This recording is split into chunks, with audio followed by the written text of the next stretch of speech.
newly released Department of Justice documents show that investigators reviewing surveillance footage from the night of Jeffrey Epstein's death observed an orange-colored shape. I don't know about you, but orange-colored shapes move around my house all the time.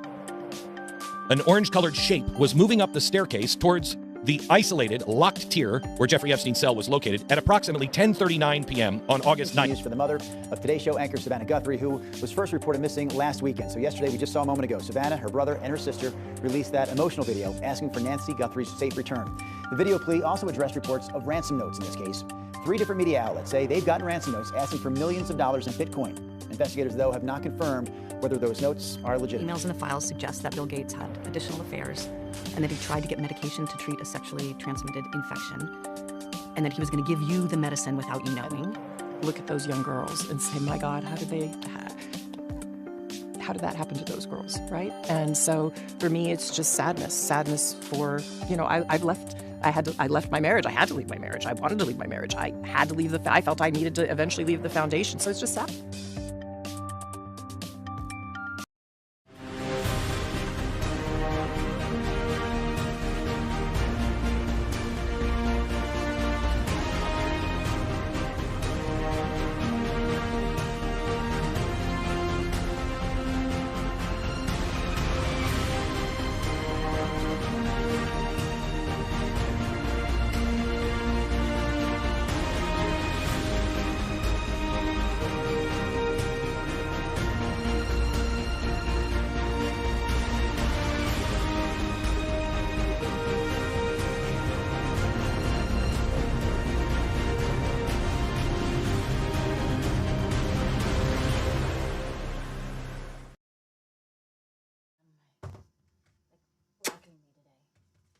I'm not sure if you guys can hear me.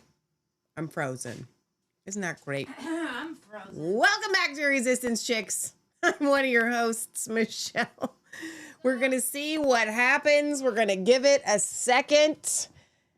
We're going to give it a couple of seconds. I'm going to leave a little comment in the chat here. Can you hear me? Frozen. Audio is clear. I know that it's terrible. That's not a good face to freeze on. It's not a good. Okay. Come on. Come on, Bessie. In the name of Jesus, we got some good news. You know what? Jesus. It's trying to hold on. It's trying to show. Do me a itself. favor. That needs to go in the dryer. I know. I wanted to tell him. But Oh, now okay. I can't. Can you on the tower here? You can do it. Whatever. On the front. Yep. On the front. Come Talk back to to it. the front. That's the back. The back. All the way at the bottom, there's a tiny USB-C. USB-C, Yep, got USB-C. Unplug it. Plug it back in. Okay. Woo! There he is. Hallelujah. Where Look am I? at that. You're what? Sorry. I wanted to show you something. Why Because I don't thought I would do another little load of laundry for Michelle you could before the come show over here. started. That's really hard. I got to move the bag of flaxseed. Okay. Hey, I'm going to put this. This is a My Pillow. It's in the washing machine. It's going in the dryer. Did you know you could wash and dry the My Pillows? That's a great advertisement. Okay. That actually goes into what I was going to lead with. And I have such good news. Tonight's going to be the best show you've ever tuned into. Okay. I don't know why. I'm feeling good. And well, that's what I'm getting to. Okay. So if you watched Healing for the Fractured Soul and Revelation Red Pill, I was there, but not quite alive. I'm feeling so much better today, like so much better. Still a little like, you know how when you've kicked a cold, but everything that was like clogging up here hasn't had a chance to come down yet. And so you're still a little bit like, what is that so crazy? Somebody bought me this thing for my back. It's like, it's got all these nodules on it. It's really scary looking. And it's like a massager was what it is. Well, I have found the greatest use for that. And it's super painful. My face. Like, I know it doesn't belong for your face, but the Life Pro, what we call the jiggly plate, gave me an idea. And so I've been using it to kind of, and my chiropractor was trying to drain and he did this thing. And I was like, well, if you're doing that with your fingers, like I can just like turn this thing, crank this up. So I might have concussions. I don't know. But I've been using that to drain. So we're here. It's going to be an awesome show. Guys, Jeffrey Epstein is the opposite of a gift that keeps on opposite of gifting. Did you follow that? I did. You know what I'm saying? What I mean is, I think I'm not usually short for words, and you guys know that. So every scandal in history has been fairly limited. Even the JFK assassination, as crazy and intricate as it was, they've spent my entire life since since it happened, since my mom was like 5. There have been conspiracy theorists ripping that thing up one side and down the other, and they have turned over every penny. And yet there's not nearly as much evidence and people and connections, the web and evidence of Jeffrey Epstein and the audacity of Palm Bandy. I'm just going to start calling her that. Palm Bandy, because that sounds better, inverting those vowels there. Palm Bandy, to say that essentially there's not that much. What? So all that to say, I think, and I'm not sure that this is a good thing or a bad thing. It's just a thing.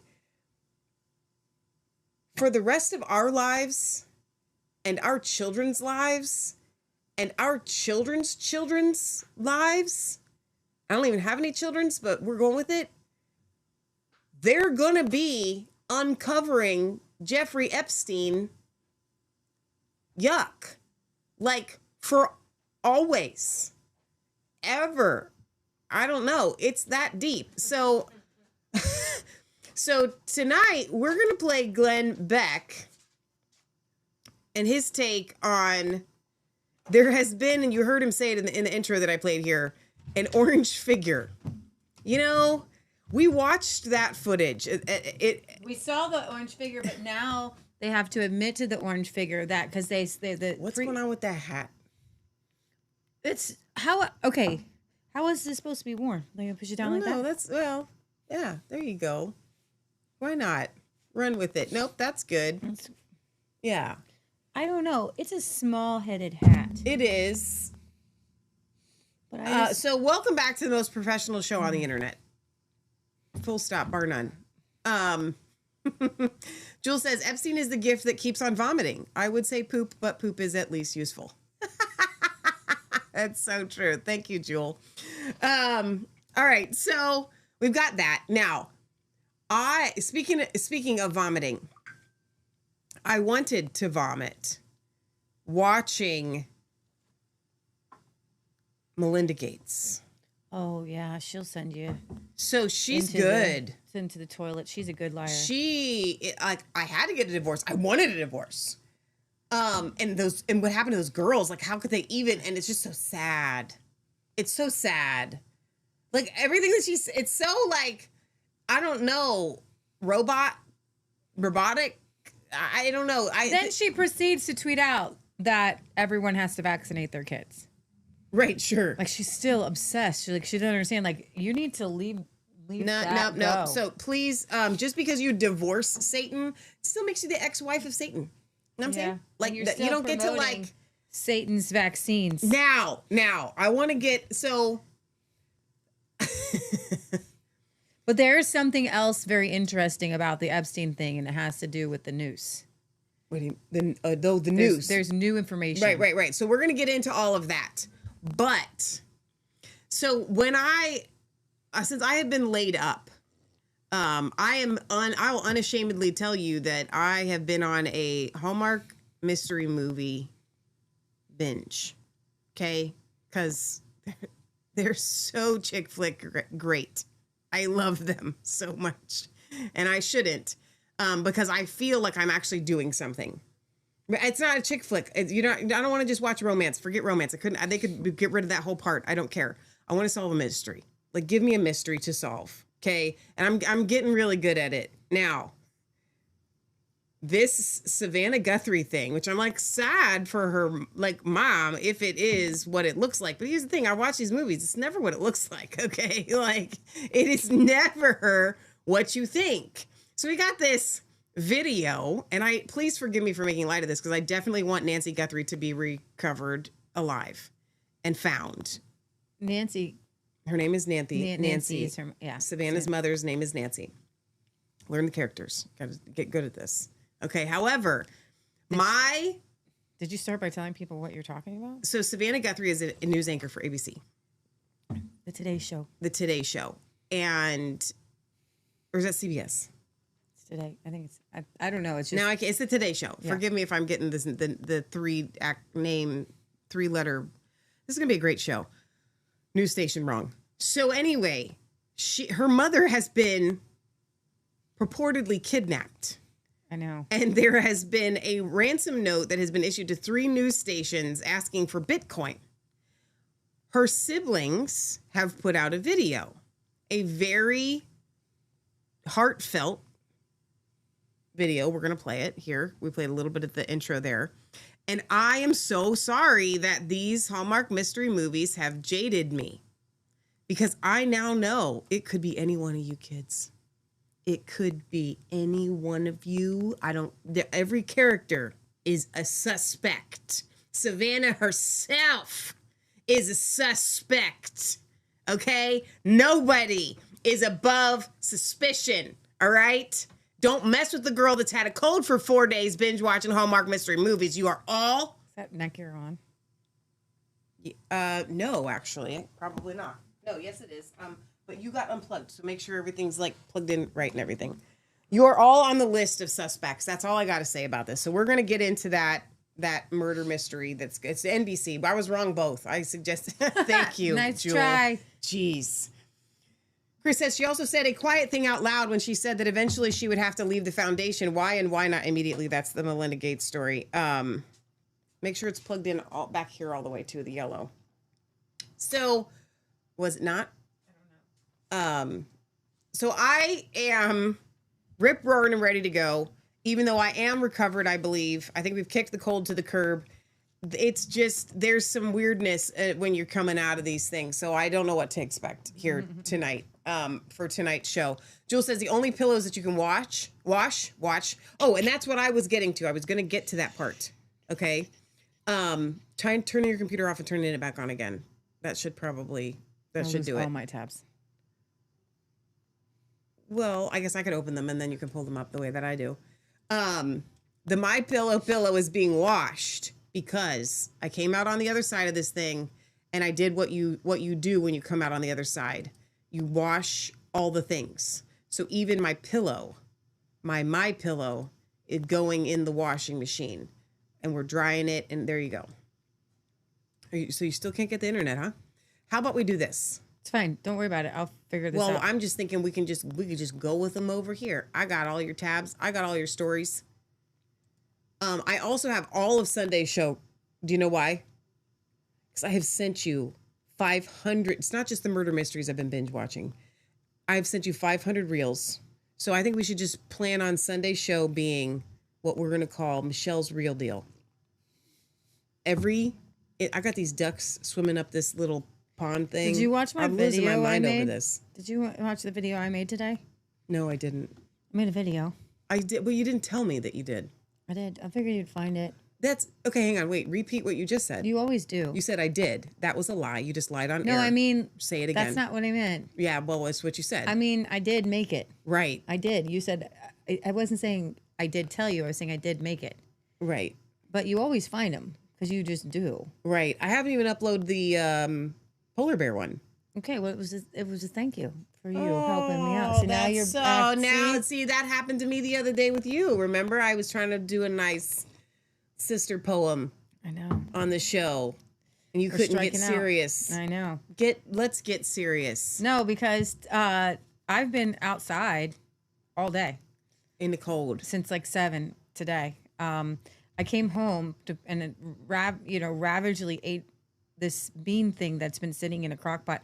How many of you, I need to know, how many of you have soaked dried beans and successfully cooked them in a crock pot? I cooked them on high for like 12 hours and they wouldn't get soft. These red kidney beans. And all over Twitter, everybody was talking about these wonderful recipes that you should be making if you're like, poor people or something. Like, not that we're poor, thank you Jesus, but they're like, if you really want your money to stretch and your crunch for time, just put beans and make red beans and rice. And I was like, sure, I'll try it. And I'm like, you can't really cook dried beans like after you soak them in a crock pot. Like I can't. I can barely. Like I will put like you gotta boil black beans. You gotta boil the heck out of those. And things. I will boil black beans for like 5 hours, like on high. Yeah. And they still is like hard as like. Did you just say they still is? They still is hard. They're still hard. They're still hard. So yeah, I have no. No, I just here. had to turn it on. It was plugged in but not turned on. Oh, okay, great. Give it a second. So, anyways, I come home. I've been outside all day, like all day. And it's cold. Let's start out. It started out by snowing. No, this day started out really nice. I will say that I started out with a hot flash. It's like I have too many clothes on today. Is what I put on extra clothes because I've been doing these horses in the mornings and it's been extremely cold, and I just needed an extra layer, and I put that extra layer on today. I was like, well, you don't need it today. I was like, okay. Tried to get early somewhere, and the snow forecaster, aka weatherman, he forecasted 1 to 3 inches of snow on Tuesday. They called off all the schools, and it didn't even stick. Chicken Little. And all the parents were so mad that they called off called off school before it really started snowing. That for the past couple days, the snowcaster has been saying the same thing. He said 1 to 2. We'll just get a little 1 to 2 inches. You and I know 1 to 2. That's not a thing. It's not a big deal, right? I did see the forecast that had the 3 to 5 section. I didn't see that. Okay, well I did. Nobody said that, but it didn't even matter because we didn't get 3 to 5. I'm just saying. We might have gotten 3. But here's the thing. I had a couple visits to do. I got stuck at one visit because this poor cat keeps messing with the water, like ghost cat moving giant water thing across the floor, like a poltergeist or something. And the electric water thing wasn't working. And so I'm stuck there for a little bit and get that all worked out. You guys have to see how I created this water thing. It was amazing. Okay. So I'm headed behind. It takes me twice as long to get to my next visit because it started snowing. It snowed like big flakes, like the big fat ones that are full of wet craziness. And who knows what else? Who knows what else, right? So I'm going super slow and not necessarily of my own free will, just behind cars. And I finally get to the horses, and the horses are covered in snow. The dogs are covered in snow. Dogs won't go out. The horses coming in to eat, and it's just snowing. And I realize that I'm stuck here now because when I turned on to the road I needed to turn onto, my back tires kind of spun out. And I was like, this isn't going to get better in the hour that I'm going to be here. It's only going to get worse. And I was going to need to be there for it was going to keep snowing for like the next 3 hours. So I was like, what are the odds if I leave and it's safer for me to go now than later? And so I had a panic attack for just a slight second. And Michelle walked me through, you can drive home in this because something about this snow, not snow in general, this snow was slippery. It had a lot of people sliding off the road. Not okay. Like, so I felt it. I felt something wasn't right about this snow. It's at 1 to 2 inches. Why would I? Nobody's afraid to drive in 1 to 2 inches of snow. Like, not a thing, right? Not a big deal. So Michelle coaches me, what you're going to do, blah, blah, blah. I'm so grateful. And I put my game face on and I'm driving. And thank God somebody had plowed the first 2 roads that I was on. I was like, I literally almost started crying tears of joy. And then I realized, oh, we're going to play chicken with 2 cars coming down the road, and they're not getting over. They're not getting over. So I get over. This woman goes past me, almost hits my mirror, doesn't even wave. And then the second guy waved. And then because I kind of got off the road, which Michelle said, whatever you do, don't get off the road. I kind of got off the road, and then I'm stuck. But I'm not stuck. I said, this is before this happened. I said, listen, Leah, what I said, we rerouted a little bit. Minus the hills. You rerouted me home. I said, you're going to go this way so you don't have to go down any hills. Well, so one hill. I said, just stay. I still had some hills. I said, go slow enough that you stay on the road. I said, as long as you stay on the road, our car has all-wheel drive, 4-wheel drive, it will go forward. Yes, it's a great coach. And she found me and she mapped me out a new route. And then the owner of the house was like, you should go this other way. And I was like, okay, that's what I'm going. The same way I said. Yeah. So I back up, get back on the road, realize the 4-wheel wasn't engaged. So turn the 4-wheel and I'm going slow. I'm going slow. And I get to the top of one hill. I still had one more hill to go. And God bless the 2 cars on the other side, because we all realized something.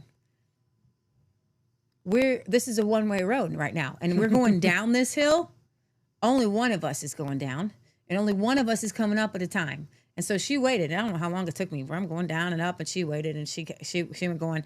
And then I realized this snow is something different. It's just different. There's a car, and I could tell that car is off the road, had gone through the stoplight, and then just landed on the other side of the stoplight and had to abandon ship, okay? I get home, and I get on the book of the face, right?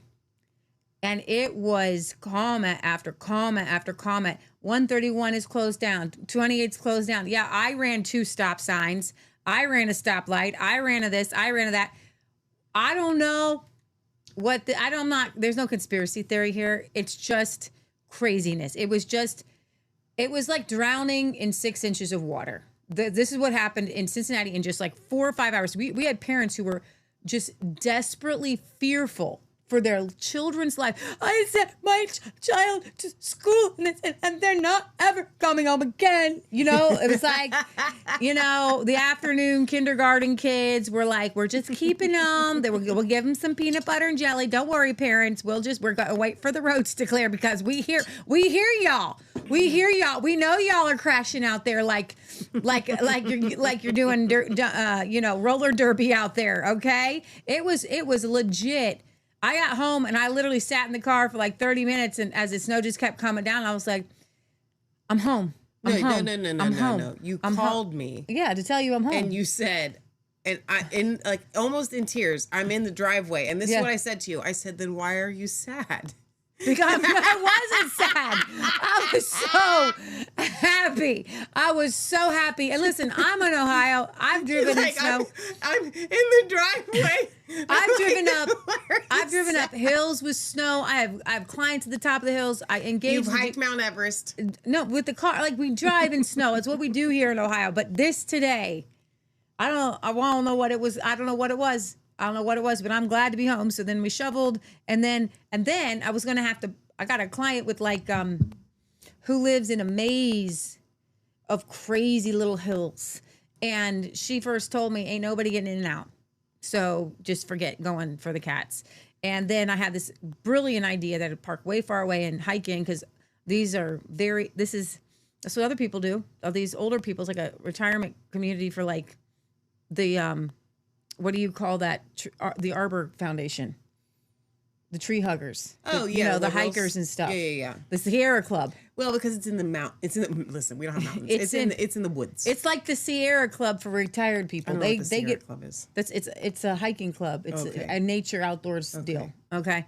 So these are out, and I've seen them hike in and out. Like, we asked them at the first consultation we ever did with this, and I know we're going to get to the news here. Hang on.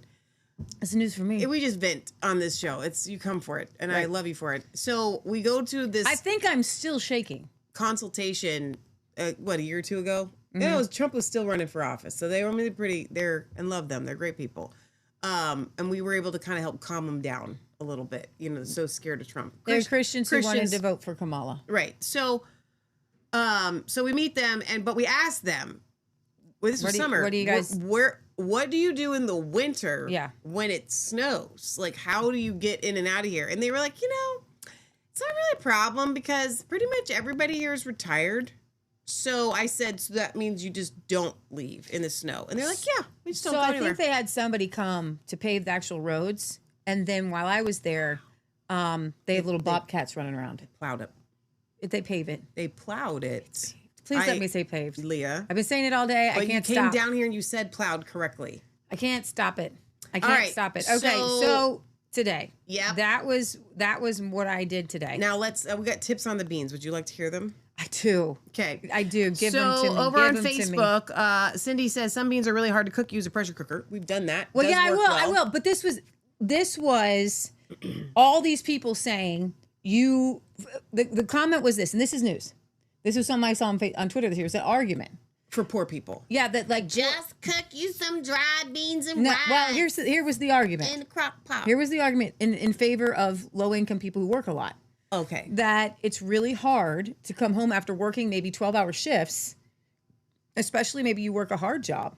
You're physically tired. I've done that. If you guys have had hard shit, you don't want to do anything. You just want to get home and sit, right? And it's hard to come home as a low income person and just cook, right? So sometimes they eat out bad food, and there's a lot of like Ubering going on because people can't fathom cooking food. So the internet is great for that. The Twitter is great for people who don't have sympathy. Right. You can always, there's Pull always yourself up by your bootstraps. If you don't have any lazy, poor nincompoop. but if you don't have any boots, that was a big boops there. then that's your fault. Right. Okay, just make them. You ain't got no boops. Your fault. Just make them. Yeah. But everybody was like, have you ever heard of a crock pot? And so then everybody started posting the same thing. Just make beans and rice. Just make beans and rice. Just In your make crock pot. in your crock pot. Now, I consider canned beans, number one, very expensive. Mm-hmm. Especially if you're going to feed like a whole family. Yep. And number two, cheating. And number three, not so great. Right. I mean, it's not horrible, but it's not so great. Right. So I only cook with dry beans, and that would fit in the poor people category of. But so they said, yes, you can do the dried beans too. You just put them in there, and 5 or 6 hours later, you leave for work, you turn them on, you get home, they're cooked. Why didn't it work for me? So lentils Yeah. will cook, but they're not as cheap as beans. And I still cheap. tried to do the rice thing in the crock pot, and that turns to mush. So that's true. So I don't know, to say this is easy, this crock potty thing for beans and Crock rice. potty? And I was going to post on Facebook. I want all y'all's very best all day crock pot recipes. You put them on in the morning. You're supposed to eat them at night. I want your very best. We only do one pretty much. It's a roast and potatoes and onions and carrots. That's like all we do in the crock pot. If there's anything, There's one, but here's the problem that I have. yeah. There's other things I would do in the crock pot, but I don't because the crock pot ain't big enough for. I want it to be big. Like I need it. So if you're serving a family, like you got can't do a like whole 4 meal in a teenage crock boys, pot. you Yeah. can't like cook a meal of food for 4 teenage boys in a crock pot. No, and then like people like world renowned crock pot recipe, and it's just meat, flavored meat. It's like that's not a recipe. A recipe has it's like a meal, isn't it? Isn't it? Like, Right. So those are I want to know. I want to know what you guys. But I will say that if you had a big enough crock pot, my recipe for the crock pot would be pork chops, rice, celery, onion, and mushroom soup. You do it good in the oven, and No, I've done it in the crock pot before. I can't fit as much in there. it's just so mushy. You know, you could, if you don't like pork chops, you could do chicken. All right, so one more thing. Nana says to cook and defluff beans, you bring to a boil, cover, and sit for 1 hour, drain and rinse, repeat 2 times, 3 times total, bring to a boil, add salt, simmer until tender. Yes, so that is how you do beans. That is how we do beans. What we're saying is the internet was telling us that we could do beans in a crock pot, and they're wrong. They lied. So there we are. There we are. So there was a lot of things, guys, this week on Twitter that was causing. Oh, this needs to be mailed. Oh, yeah, thank you. To Shake Heaven is writes here still. It needs to be mailed. It will Sharon be says, mailed. I make beef stew in a crock pot, put everything in and cook all day. That is something good. No, that's what I'm talking about. Like, That's what we can do. That's what we do well. That's what I'm talking about. You got something else? I'm not, that's good. That's what I'm talking about. The beef stew stuff, we do. You got anything beyond that? No, but that's good. But again, we eat, so when we cook things like that, we cook big. So crock pot just isn't going to cut it for me for beef stew. I need a big pot for beef stew, right? Because like that's like one meal. We do leftovers for like 4 days. That is going to be big. I bet you can do a mac and cheese in there. It's probably pretty good.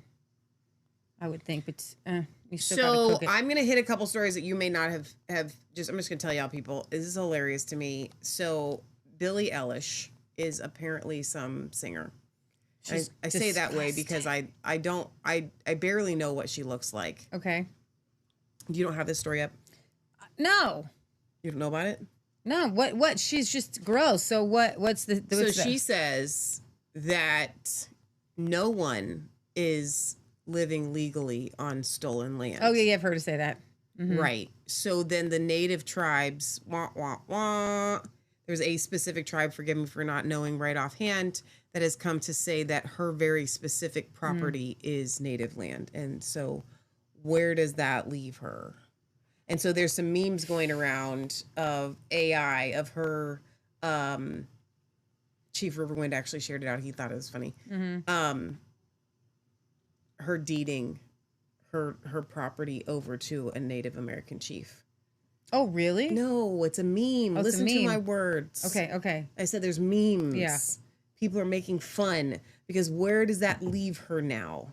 If she's saying that no one can live legally on stolen land, essentially from the Native Americans, and yet this tribe comes and says, okay, pay up because there you go.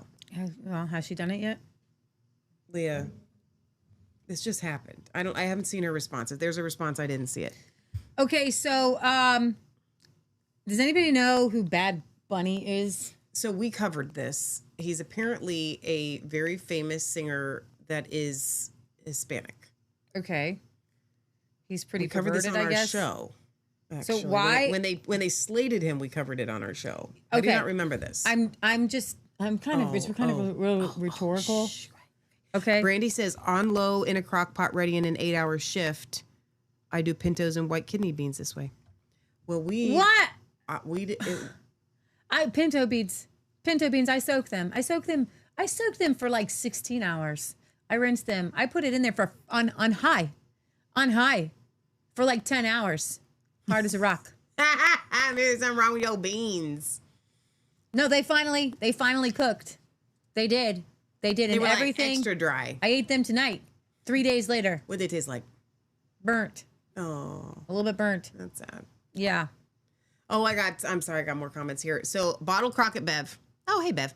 She says, I see a video of a mortician who explained how every, quote, dead picture of Epstein was not accurate. His face could not have been a deceased person.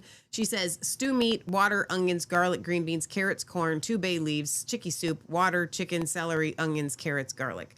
Those, again, excellent recipes, but are all like meat-based. So everybody was saying you could do it with like an add of starch. So I'm saying potatoes. You can do a recipe with a potato. Probably. I don't know. It might overcook Give me a it, though. recipe. Well, that would be your stew, right? Yeah. Okay, so this Bad Bunny guy, I guess he sings in Spanish, and that's kind of the big thing that people have a problem with. Wait. And he's... Why would they have a problem with him singing in Spanish? Because it's American, and they would like English sung at the okay. halftime Super Bowl. Okay. Okay, that's what Danica Patrick said. This is America. We speak English. We speak American. We speak American here. Okay. So back a while, was it before or after Charlie was assassinated? They decided to have Turning Point do a halftime show, like somewhere else. And Forrest Frank and another Christian artist, they decided that they would put like any sort of political leanings aside, and if they could just make it all about Jesus and make it a Jesus fest, it would be the biggest thing ever.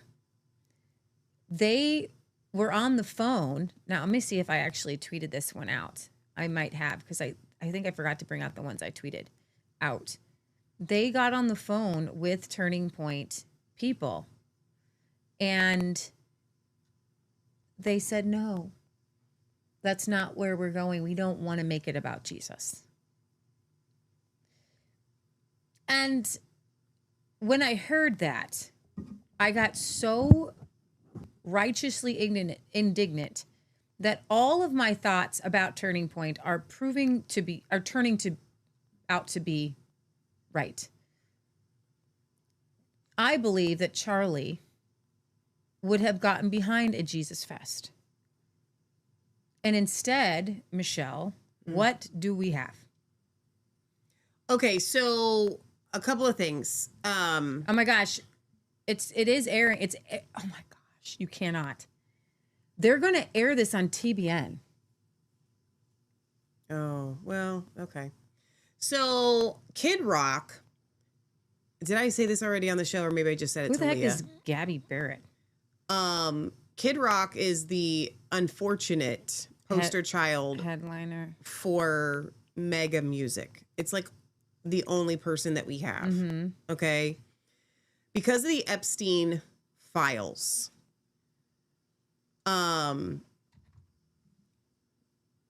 People posted Bruce Springsteen lyrics of, child pedophilia stuff. Then it came out that Kid Rock himself has pedophilic lyrics. One of them says something like, it's not statutory, it's mandatory. Right.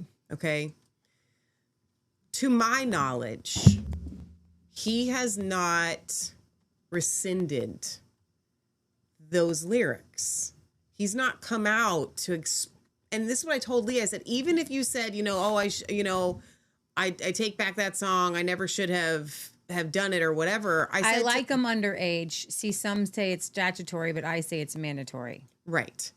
So I said to Leah, I said, it's not enough to renounce a song like that. You have to come out and explain yourself. Why would you use lyrics like that? And he's never done that. He has never done that. He's one of them. He answered it by saying, learning to love the hate. We're approaching this like David and Goliath. Competing with the pro football machine and the global pop superstar is almost impossible, or is it? Do you have something up you want me to pull up on screen? No, already? Well, you had that All-American Halftime show. I wanted to show him the thing. Oh. It's just Turning Point. I'll Turning American Halftime website. It's American Halftime show. And I don't even know who the other three are. And for making this a Jesus Fest. You were looking for the Forrest Frank thing is what you were looking for, I think. No, I wasn't. Oh, okay. Yeah. I had been, but yeah. There was a picture, I guess. Okay, so here's your people that we don't even know who they are, besides Kid Rock. Brantley, Gilbert, Lee Bryce. I just read them. Oh, okay, I'm so sorry. This is a joke. It's a joke. It is. People will tune into this, but hear me out. This will make them millions. Will it? I can guarantee you they are going to make so much money off of this. This is not a donation. I believe this is a money-making scheme. Do you have to pay to watch it? No, but they'll probably have advertisers and just even, putting it out there. The fact that it's going to air on all of those networks, I'm telling you, they are slating this like this is some sort of gift that they're giving. They're not, I can guarantee you that this is going to, in whatever way, come back for them to have made money on this. I promise you that. Honestly, if I was the NFL, right? You almost could like sue for like a copyright, like, you know what I'm saying? Like calling it the halftime show. I mean, obviously that's probably not a copyrighted thing, or they would be suing. You know, here's the deal. I'm not against doing a halftime show. Originally, it was an idea by Forrest Frank and the other guy. And so there was rumors going around with two different ones. And then you saw the fake. I hope you guys knew these right away, because I did. The day they came out, they showed Carrie Underwood and all of these really, really big names. So the chick is American Idol season 16. She's a country. They're all country singers. All three of them. None of them are Christian singers. But this is big for them. It's good for all of these people. Every person involved. This is good for them. This is not a donation that they're doing. And so the fact that they don't want to make it about Jesus, and they didn't want to make it so that like Forrest Frank, like he's the biggest thing ever, right? But he's all about Jesus. So the fact that he was pretty much excluded says all you need to know. Like, so don't give me this whole like grieving widow stuff.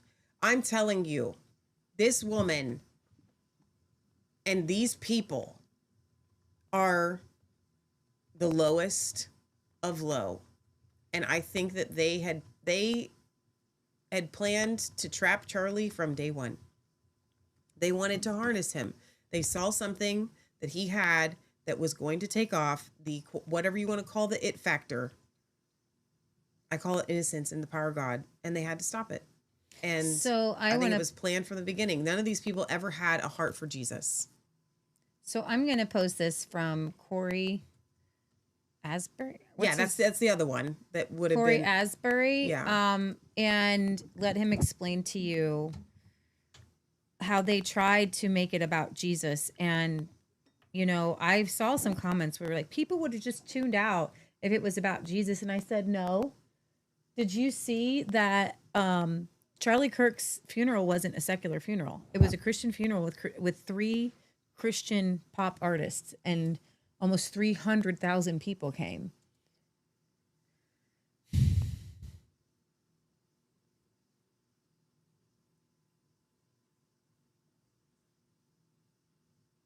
So it didn't happen, by the way, but this was a Am I missing something? I think you just scroll down to hit like unmute. Is this a TikTok?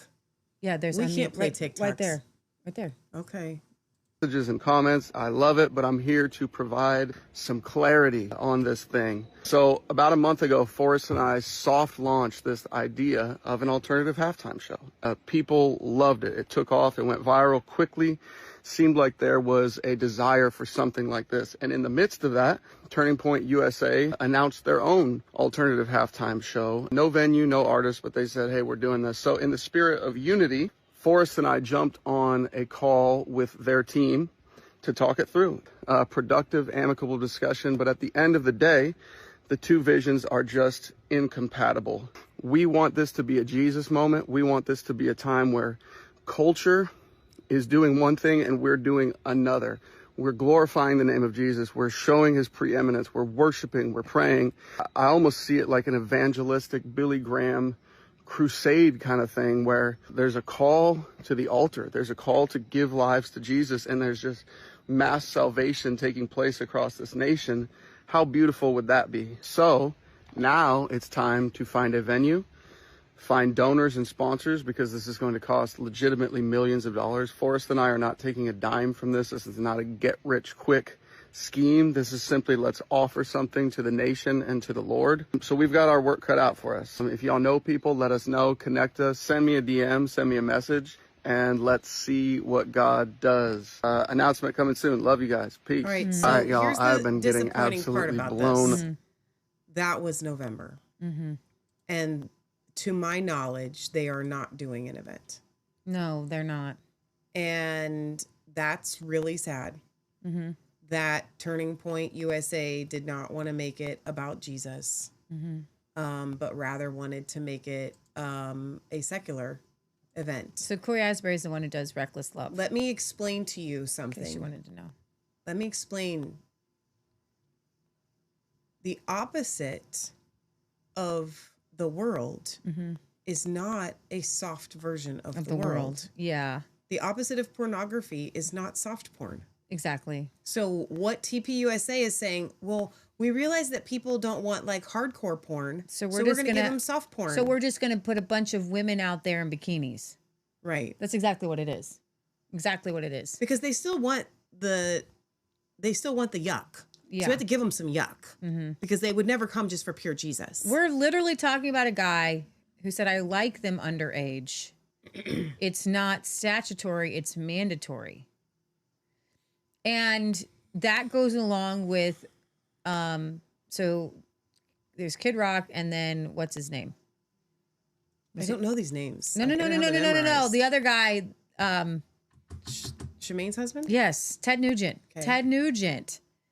Kid Rock was just following in the footsteps of Ted Nugent. And especially in the 80s and then into Kid Rock's era, it was a very common thing to have 13, 14, and 15-year-olds in your tour bus and singing about you. And just so young that Ted Nugent has a song about a 13-year-old. 13. Yeah, but he also had a legit relationship with. He adopted a 16-year-old girl so that he could take her out of state on his tour bus and sleep with her. That's sick. I'm your dad, but I'm going to sleep with you.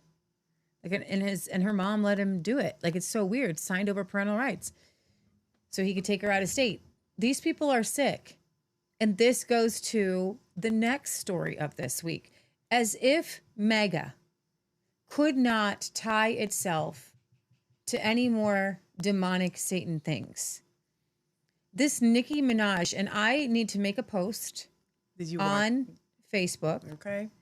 after I shared her Christian-y posts. I didn't know that she was such a faker. I guarantee you that that girl is picked. Everything that she's saying is scripted. It's a script. Yeah. Donald Trump and MAGA world knew that he had lost people like us, the Christians, the solid thinking people. And the only way you were going to get any of us back to vote for you or vote for Republicans in the primary or in the general is, or real ones or fake ones. We're not voting for the fake ones. Let's put it that way. We have a real one, we'll vote for. But the only way you're going to get anybody, get out there is you need new people because the other people like us, we want to see results. We were promised something. We gave you our vote and we were promised closed borders. We were promised that you'd fix the economy. We were promised that you would drain the swamp. And now the swamp is all around you. We were promised pro-life. We were promised these things. And you've turned your back on us. And so they're like, well, what if we just get some more? We did well with the black vote, but we could get more. We need a celebrity. And so they go and they get Nicki Minaj. I'm sure there's like how to buy a celebrity for politics underground. And they found one. And she made a speech and she's out there and I will always support him. You can't say that. You can't say that about a politician. But she says, I will till the end of whatever. Okay. And then she dances with Scott Bassinet, who is gay, supposedly married, supposedly adopted a son. Okay. And dances while she says, and I will show it to you, but I'll put it on mute. While she says the several curse words. Let's put it that way. Here we go. And if you want to hear it, you can, like the last 3 or 4 seconds, there's no curse words. No, we don't need to hear it. They don't need to hear it. I can't. Leah, I've already had to watch this thing so many times. It has shown up in my feed so many times. Like, it just doesn't stop. So she's always, and so in this, it's very provocative dance. She rubs her breasts. I don't mind saying that out loud. Like, it's gross.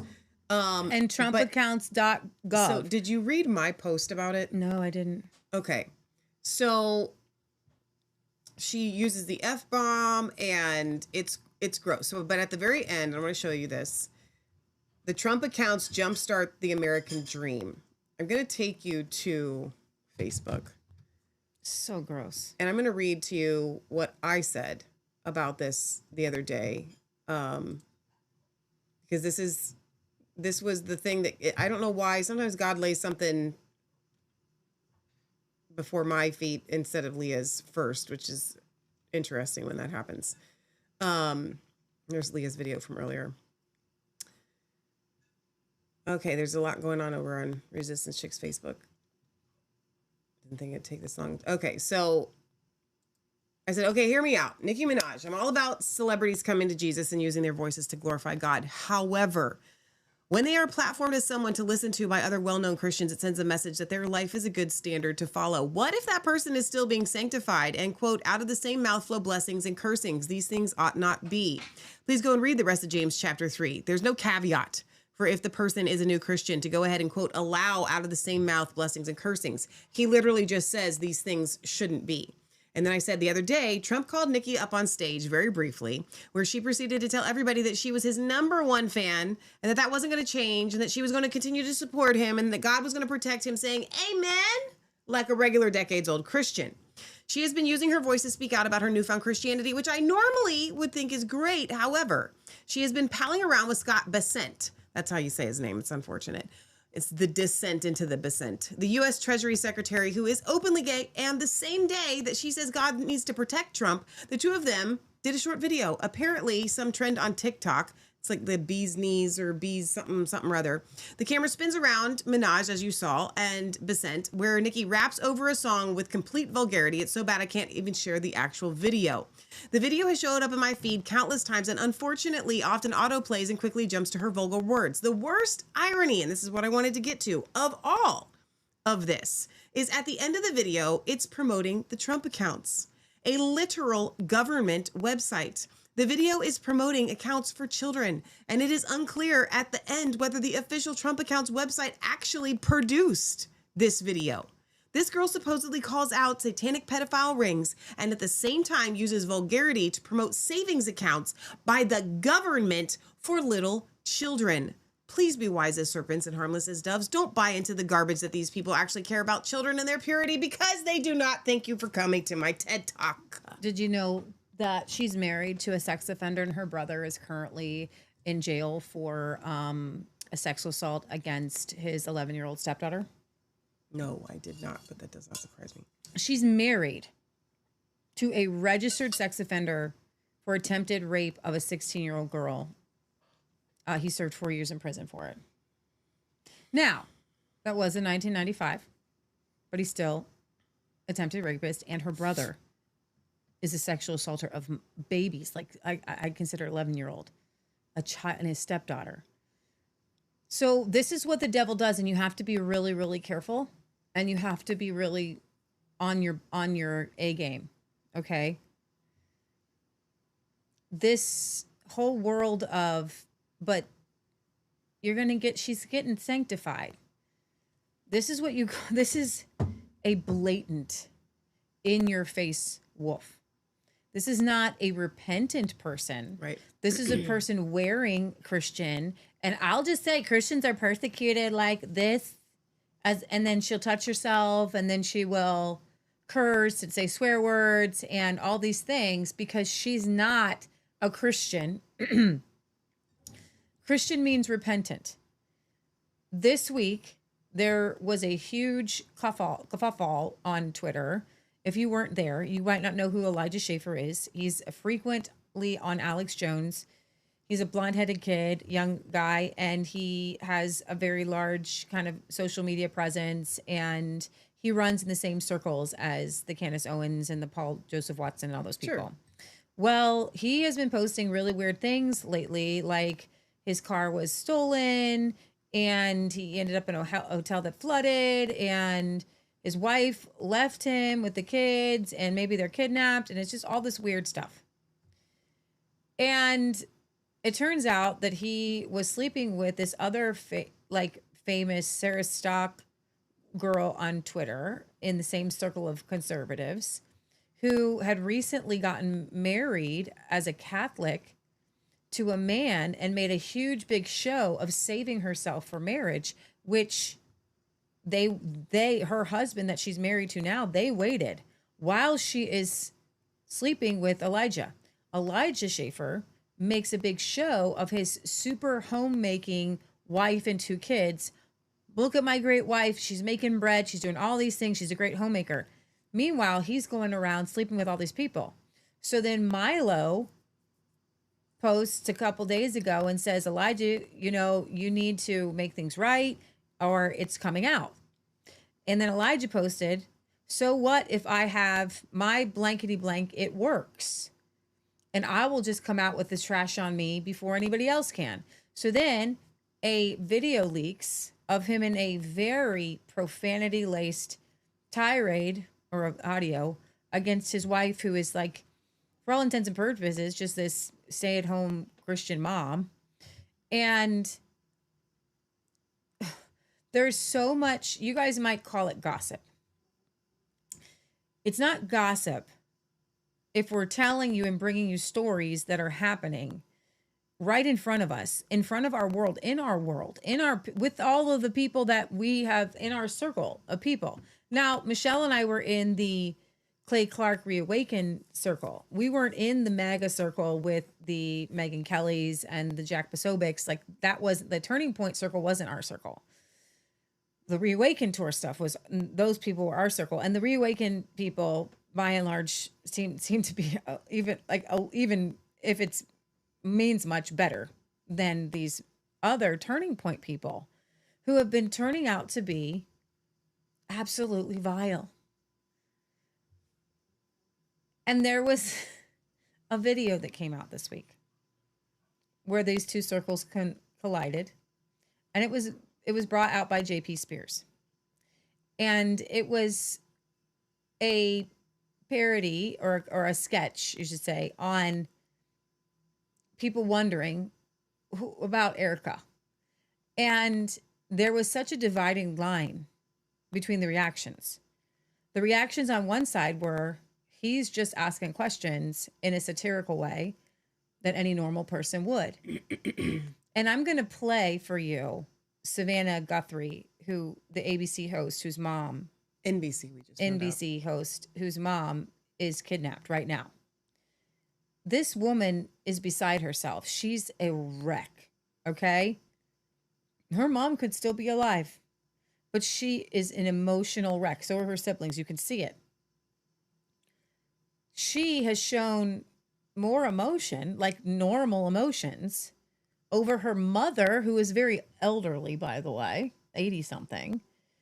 I mean, not that it's different, but it is a difference, who's kidnapped, than Erica has ever shown over her husband, who's dead and gone and was killed in the most violent way.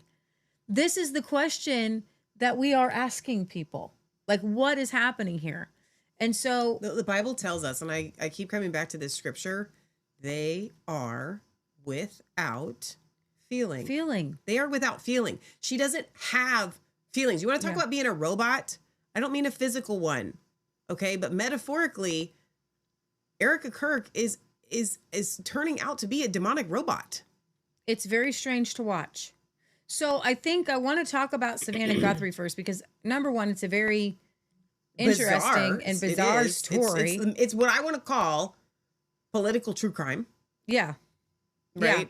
Yeah. And an interesting aspect of this is that Trump he loves the mainstream media. He really does. He wants to be their friend. And so he has said that federal law enforcement will help search for Savannah Guthrie's mother. Now, I have several videos on this. Absolutely horrific story. Let's play this short here that you used. These are how normal people, I wouldn't use it necessarily as a barometer against Erica unless it's like all happening at the same time. But when I watched this, I was like, this was what we were all expecting from Erica, and because we didn't see any form of like emotion, it just feels weird. Go ahead. We are doing everything that we can. We are ready to talk. However, we live in a world where voices and images are easily manipulated. She looks just like her sister. We need to know, without a doubt, that she is alive and that you have her. We want to hear from you, and we are ready to listen. Topping our national headlines this morning, the search continues for the mother of Today Show anchor Savannah Guthrie, who was first reported missing last weekend. So yesterday, we just saw a moment ago, Savannah, her brother, and her sister released that emotional video asking for Nancy Guthrie's safe return. The video plea also addressed reports of ransom notes in this case. 3 different media outlets say they've gotten ransom notes asking for millions of dollars in Bitcoin. Investigators, though, have not confirmed whether those notes are legitimate. We are doing everything that we can. We are ready to talk. Okay, I think it's playing again. However, this is a very strange case. Now, I first saw the clip with Megyn Kelly talking about it, and so I think I'm going to skip that because there wasn't any like real revelations. They're thinking that it could be a brother-in-law, but I don't know, like what kind of brother-in-law? One of those who, like her sister's husband? Like, I don't know. It says deadline passes for questionable demand. I'm going to read the Zero Hedge article and then I'm going to go to this video here. So Donald Trump said he spoke to Savannah Guthrie on Wednesday, reassuring her federal help in the disappearance case of her mother, Nancy Guthrie, who is suspected to be kidnapped. Trump said on Truth Social, I spoke with Savannah Guthrie and to let her know that I am directing all federal law enforcement to be at the family's and local law enforcement's complete disposal immediately. We are deploying all resources to get her mother home safely. The prayers of our nation are with her and her family. God bless and protect Nancy. It looks like she was kidnapped or last seen at 9:30 p.m. January 31st at her home in the Catalina foothills in Arizona. Reported missing February 1st because she didn't show up to church. The case drew national attention with the president addressing the matter in the Oval Office on February 3rd. He says, I think it's a terrible thing. He called Nancy Guthrie's disappearance a very unusual situation. I don't know necessarily that we have any updates on this. So I want to go to the Crime and Law Network over here. 7 ransom note details of this abduction.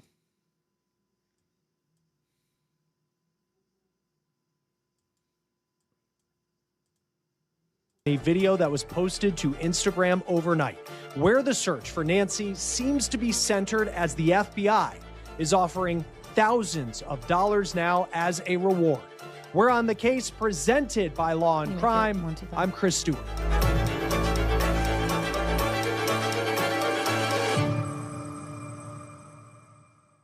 Well, it is now day 6 in the search for Nancy Guthrie, and one of the 2 deadlines listed in an alleged ransom note is passed. This is Cameron Guthrie. I'm speaking for the Guthrie family. Whoever is out there holding our mother, we want to hear from you. We haven't heard anything directly. We need you to reach out and we need a way to communicate with you so we can move forward. But first, we have to know that you have our mom. We want to talk to you and we are waiting for contact. That's the video posted right around the time that the FBI says a deadline was listed in the alleged ransom note that authorities and the Guthrie family seem to be taking very seriously. Now, that deadline was 5 p.m. Mountain Time on Thursday. The FBI also said that there is a second deadline listed in the note, claiming it was around sometime this upcoming Monday, but they didn't go into further details on that during a news conference Thursday at the Pima County Sheriff's Department. They did, though, unveil some key information that was included in the alleged note. Next, regarding the ransom letter. We are aware of a ransom letter that was sent to the local media and then to national outlets. As with every lead, we are taking it seriously. We are in communication with the family. And while we advise and recommend from a law enforcement perspective, any action taken on any ransom is ultimately decided by the family. Thank you to those in the community that have called in tips. For anyone out there that may have information, no matter how small you think it may be, please report it. You can do so by calling 1-800-CALL-FBI or online at tips.fbi.gov. Now, the alleged ransom note that has been talked about was received by TMZ, as well as at least 2 local TV stations in Tucson. TMZ said the FBI asked them to withhold sharing certain pieces of information in the note, but they did unveil some new details overnight that we'll talk about here in just a moment. The FBI said as of Thursday, there's been no communication between them, the Guthries, beyond this alleged note that they're still trying to figure out whether it is actually related to the people who allegedly took Nancy Guthrie. They did say that there are certain details about this note, the timeline of it, that it's just odd in these cases. The fact that these kidnappers, they send this note, but there has been zero communication since. Now, this note that was sent to local television stations on February 2nd, the day after Nancy was taken, they also say that that is odd, considering that she is this elderly woman who needs medication daily. And without it, according to the sheriff, it could be fatal. Now, after that news conference on Thursday, we did see some activity, not just at the home of Nancy Guthrie, but it appears new that authorities are canvassing the area around the home of Nancy's daughter, Annie. Now, these are pictures of Annie's home in Tucson, and she is the oldest daughter of Nancy Guthrie. It is believed that this is where Nancy was for dinner Saturday night.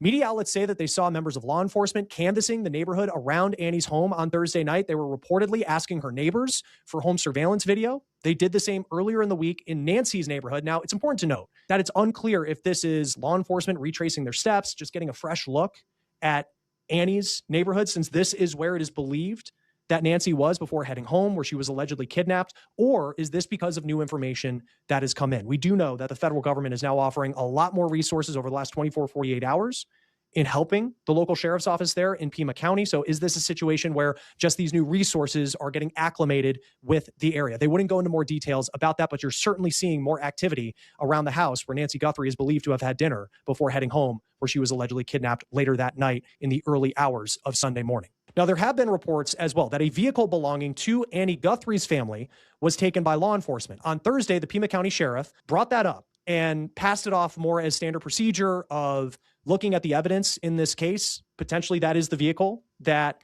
Nancy Guthrie took to get home after dinner at Annie's house.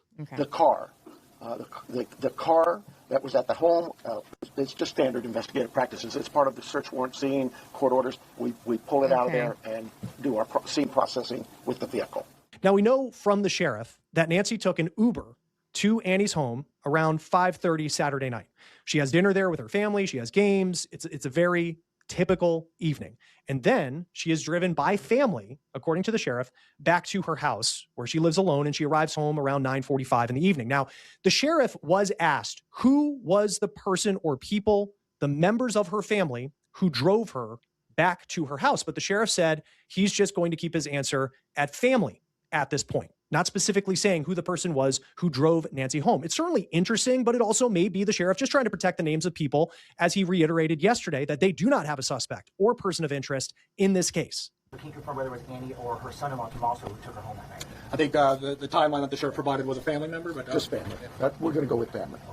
Now, before I get back to more of what was reportedly in these alleged ransom notes, I want to go through the new timeline that we have, what law enforcement said for the first time, laying out what they found in this investigation. But it's also important to talk about what law enforcement won't say, which could be key in piecing together where they are at this point. Now, deputies say when Nancy gets home, her garage door opens at 9:48 in the evening, and then it closes 2 minutes later. So that is believed to be when Nancy gets home and she goes to bed.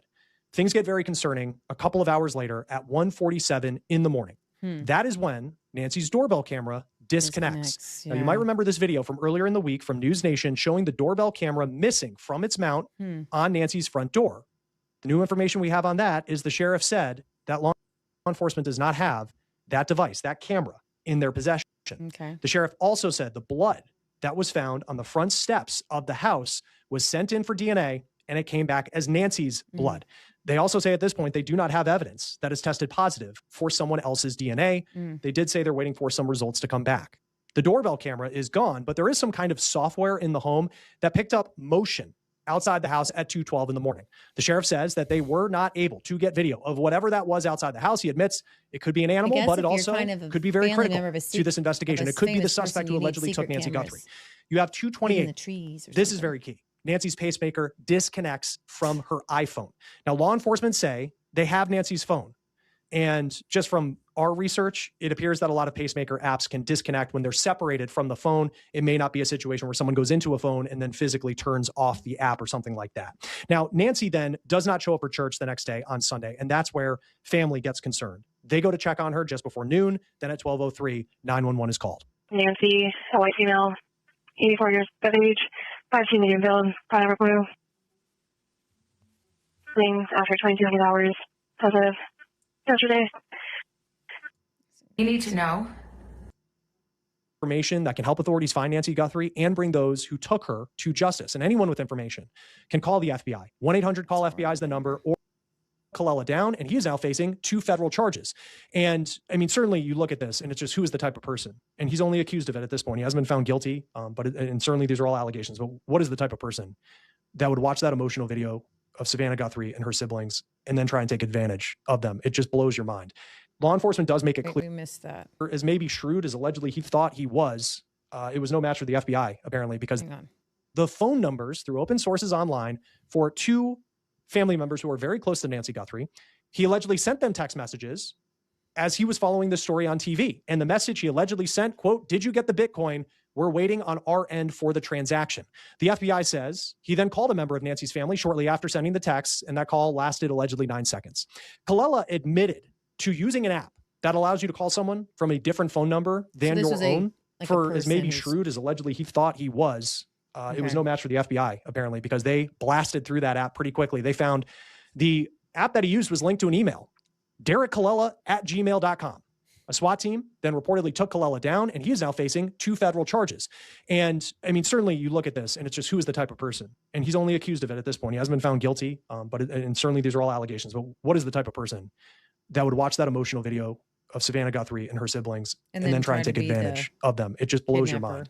Law enforcement does make it clear, though, in the criminal complaint that we have, quote, "The 2 text messages have not been linked to the February 2nd, 2026 ransom demand," end quote. Okay. So the FBI saying this person is just someone who is trying to take advantage of this family. This is not someone who is actually, they believe, connected to the kidnapping of Nancy Guthrie.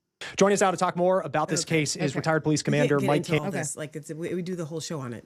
Okay. You want to make well, you got more? Well, I just want to hear what he has to say. Okay. Host of Profiling Evil, and we'll talk a little bit more about the project that you have that just came out this week. Indication that we've got in the most recent press conference yesterday about an individual being arrested for trying to capitalize on those ransom notes and trying to get money himself. I don't know if that's one of those 2 letters or if there were 3 ransom letters and that they've determined. So we have to start thinking, have they already offloaded one of those 2 and it really was one official ransom email that went to multiple locations, and this guy jumped on it and became letter number 2, or if there are 3 or more. And that really becomes intriguing. But what it does is it tells us we have to understand what the content of the letters or the emails is. Are they consistent with one another? Or is there somebody that's just making some really good, complicated guesses? And, you know, we've heard arguments about the Apple Watch being seen in photographs and other things where people could theorize. You could look on Google and theorize things about the residents. So it's pretty easy to make it appear like you might have a little more information. Kind of the old Roma trick of the gypsies when they would learn as much as they could about someone before having visions and projecting what they knew about them. Yeah, and so it's, you know, and I think, too, with the Guthrie, the first Instagram video that went out on Savannah Guthrie's Instagram Wednesday night, and it's the 3 siblings. And because TMZ had reported they got this ransom note, and at the time you're like, well, you know, is that something the FBI and are they really taking seriously? And then they, you know, talk about this alleged note, and it's unclear whether they got something separate from what TMZ says that they have, or the 2 TV stations. But Savannah Guthrie talks about AI, images, voice, and I don't know if that's a message out saying, hey, if there's going to be proof of life, you know, we understand that AI is different and we need some sort of proof. But also the FBI has said, and they said it was uncommon, that there's been 0 communication. This letter goes out, whatever the Guthrie family received, whether it was the same as TMZ or it was just, it went to TMZ first and the 2 TV stations, and then brought to the Guthrie family, whatever it is, there hasn't been any other communication since. In cases like this, even with you know, someone who appears to be, you know, there's no DNA left at the scene, someone who really thought this out. I mean, how common is it that there's just radio silence after a note like this is sent out? You know, I'm finding that to be really troubling, and I hope it's not an indicator that, for instance, Nancy has passed away and that they're now thinking, I don't have a bargaining chip, and they're trying to just minimize their impact on this thing, or if there's something more to it. I've heard a lot of people chatting in social media about the fact that the initial plea from the family went through Instagram. Well, holy cow, Savannah has a huge Instagram following. That makes really good sense to me. But also, if somebody's involved in things like blockchain financial transactions and they're using this cyber track to get money, that might be a younger group who might be more attuned to you can stop it there. Instagram now, rather Michelle than Facebook. has been watching Hallmark Murder Mystery. So what are the clues here, Michelle? Because I am not one, and I'd like to hear your thoughts out there. I don't believe with any of the information we have right now that there are any clues. That the clues that we seem to have are that these ransom notes came after. Did they come after it was known that she was kidnapped? So here's what I would say. So are they all just fakers? Because the Guthries obviously hope that they're not faking it. That somebody really has mom. Okay. I don't want to make light of this because this is a very serious situation. However, if it was a Hallmark murder mystery film, what I'm going to say, I'm solving this crime right now. Okay. Well, I can't really solve it. I can't say who did it. The whole family. I think someone just wanted to offer for whatever motive, make it look They like... just had games with grandma. I didn't say who. Make it look like this big thing. Who wants to kill an 8-year-old woman? Pretend for the ransom, right? They Is don't really want the ransom. Is anybody getting an inheritance? I don't know, right? I mean, she had a pretty big place there, dude. Like, grandma lives in a giant mansion on a huge lot in Arizona. Grandma's by herself. Grandma's stacked with. So grandma got money. Okay, and there's blood. So clearly, something has happened.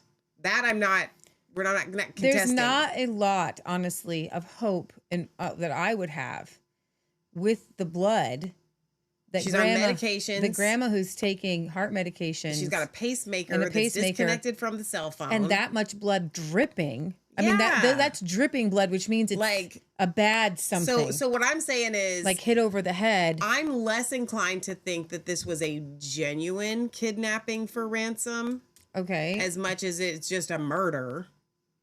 And then someone trying to make it look like, well, it can't be anybody in the family because nobody in the family would be ransoming. So every murder mystery that I watch, it's always somebody in the inner circle of it always the family. Is, yeah. Especially when there's money involved.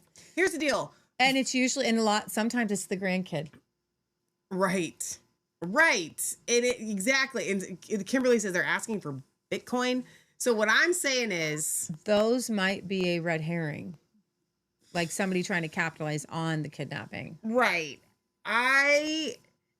For all the murder mysteries that we've seen here now, okay, we actually, and they're always with famous people, some news anchor or something like that. You never actually hear about them. And if they were happening, we now have proof that you would hear about it.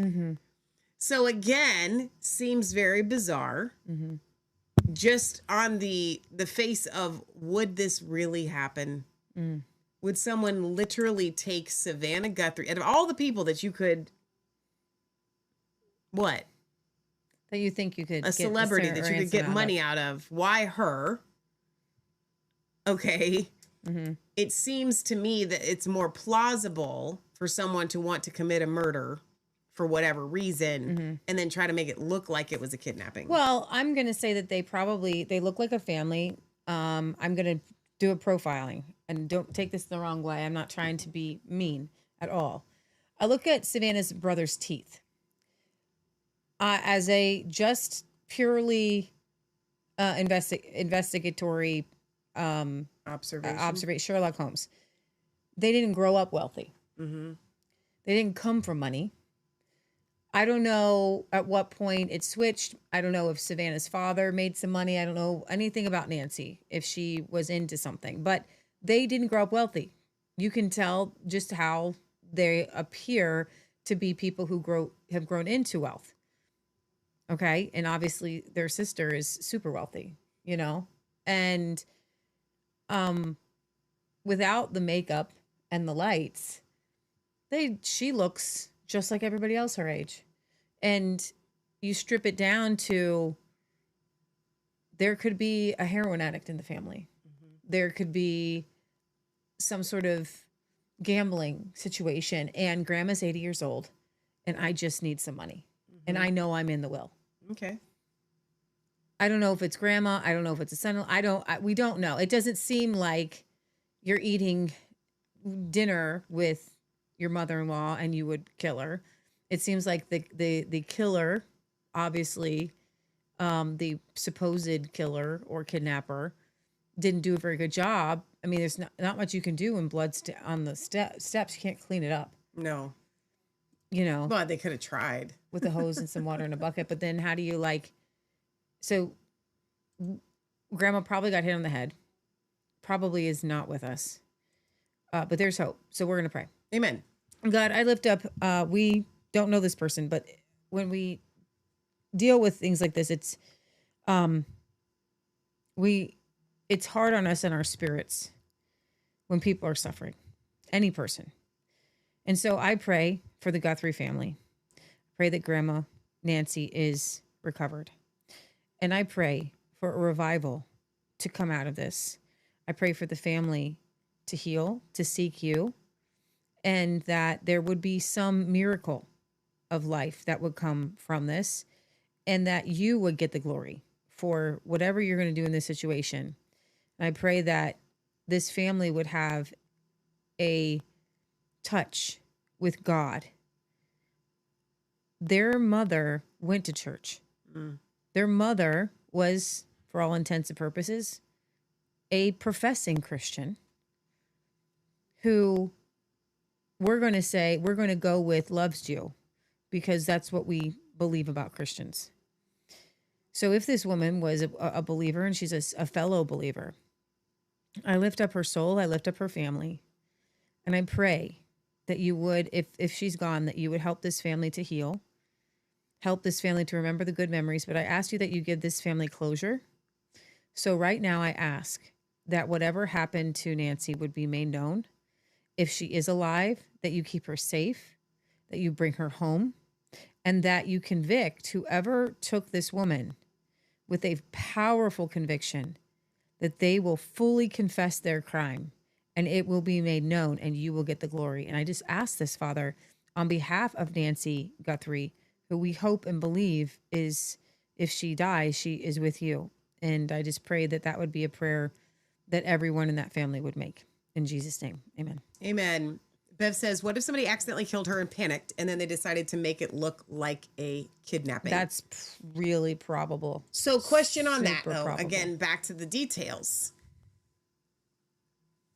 Accidentally killing in the middle of the night? Right? So the garage door goes up at 9. Trying to kidnap her. Oh, okay. But accidentally killing her in the process. Oh, okay. Well, I mean, Grandma could be a could fighter. be. Oh, sure. She's living by herself at 80 years old. Yeah. Grandma didn't want to come. It would seem it would seem other people are saying, and Megyn Kelly is saying, that there was no forced entry. So how did they get in? Yeah, that's a good question. And it was saying something about the back door. I don't know. There's more to this story. That woman living in a big house like that did not leave any doors unlocked. You don't do that. When you live alone. What about an alarm system? You don't accidentally. How did they not enable an alarm system? Yeah, how come she got a big mansion like that and doesn't Cameras, have an but alarm no system? alarm system going off when the cameras door's though? open. Does she have cameras? Because as far as we know, it's just the front door camera. Why didn't she have an alarm system at 80 years old living alone? I don't know. Sherry says her husband has connections with Epstein via his communications company. He worked with Bill Clinton. What? You talking about Nancy's husband? Well, see, it's all connected now, isn't it? Okay, wait a minute. One day ago, Nancy Guthrie's disappearance may have been an inside job. It says that the cameras were smashed inside the home, were there to protect their mother. Only a few people have access to them. They were installed to make sure nothing happened to their mom, like if she fell when home alone. So there's more cameras that were destroyed? Nancy appeared to have a doorbell security camera, which was allegedly removed by the abductors. Whoever this possible abductor is, they went inside the house and knew where those cameras were pointing. They were also This is from a source, though. Yeah, to smash the cameras before their motion was visible in the recordings or the streams. To do this, it takes a chilling level of intel. She was 84 years old, actually. So, inside job, possibly. And you're telling me that her husband has connection to Clinton? Because, did they just listen to me?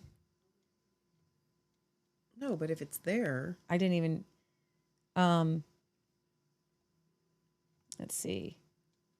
Yes, Nancy Guthrie's son-in-law, Michael Feldman, actually worked for Bill Clinton.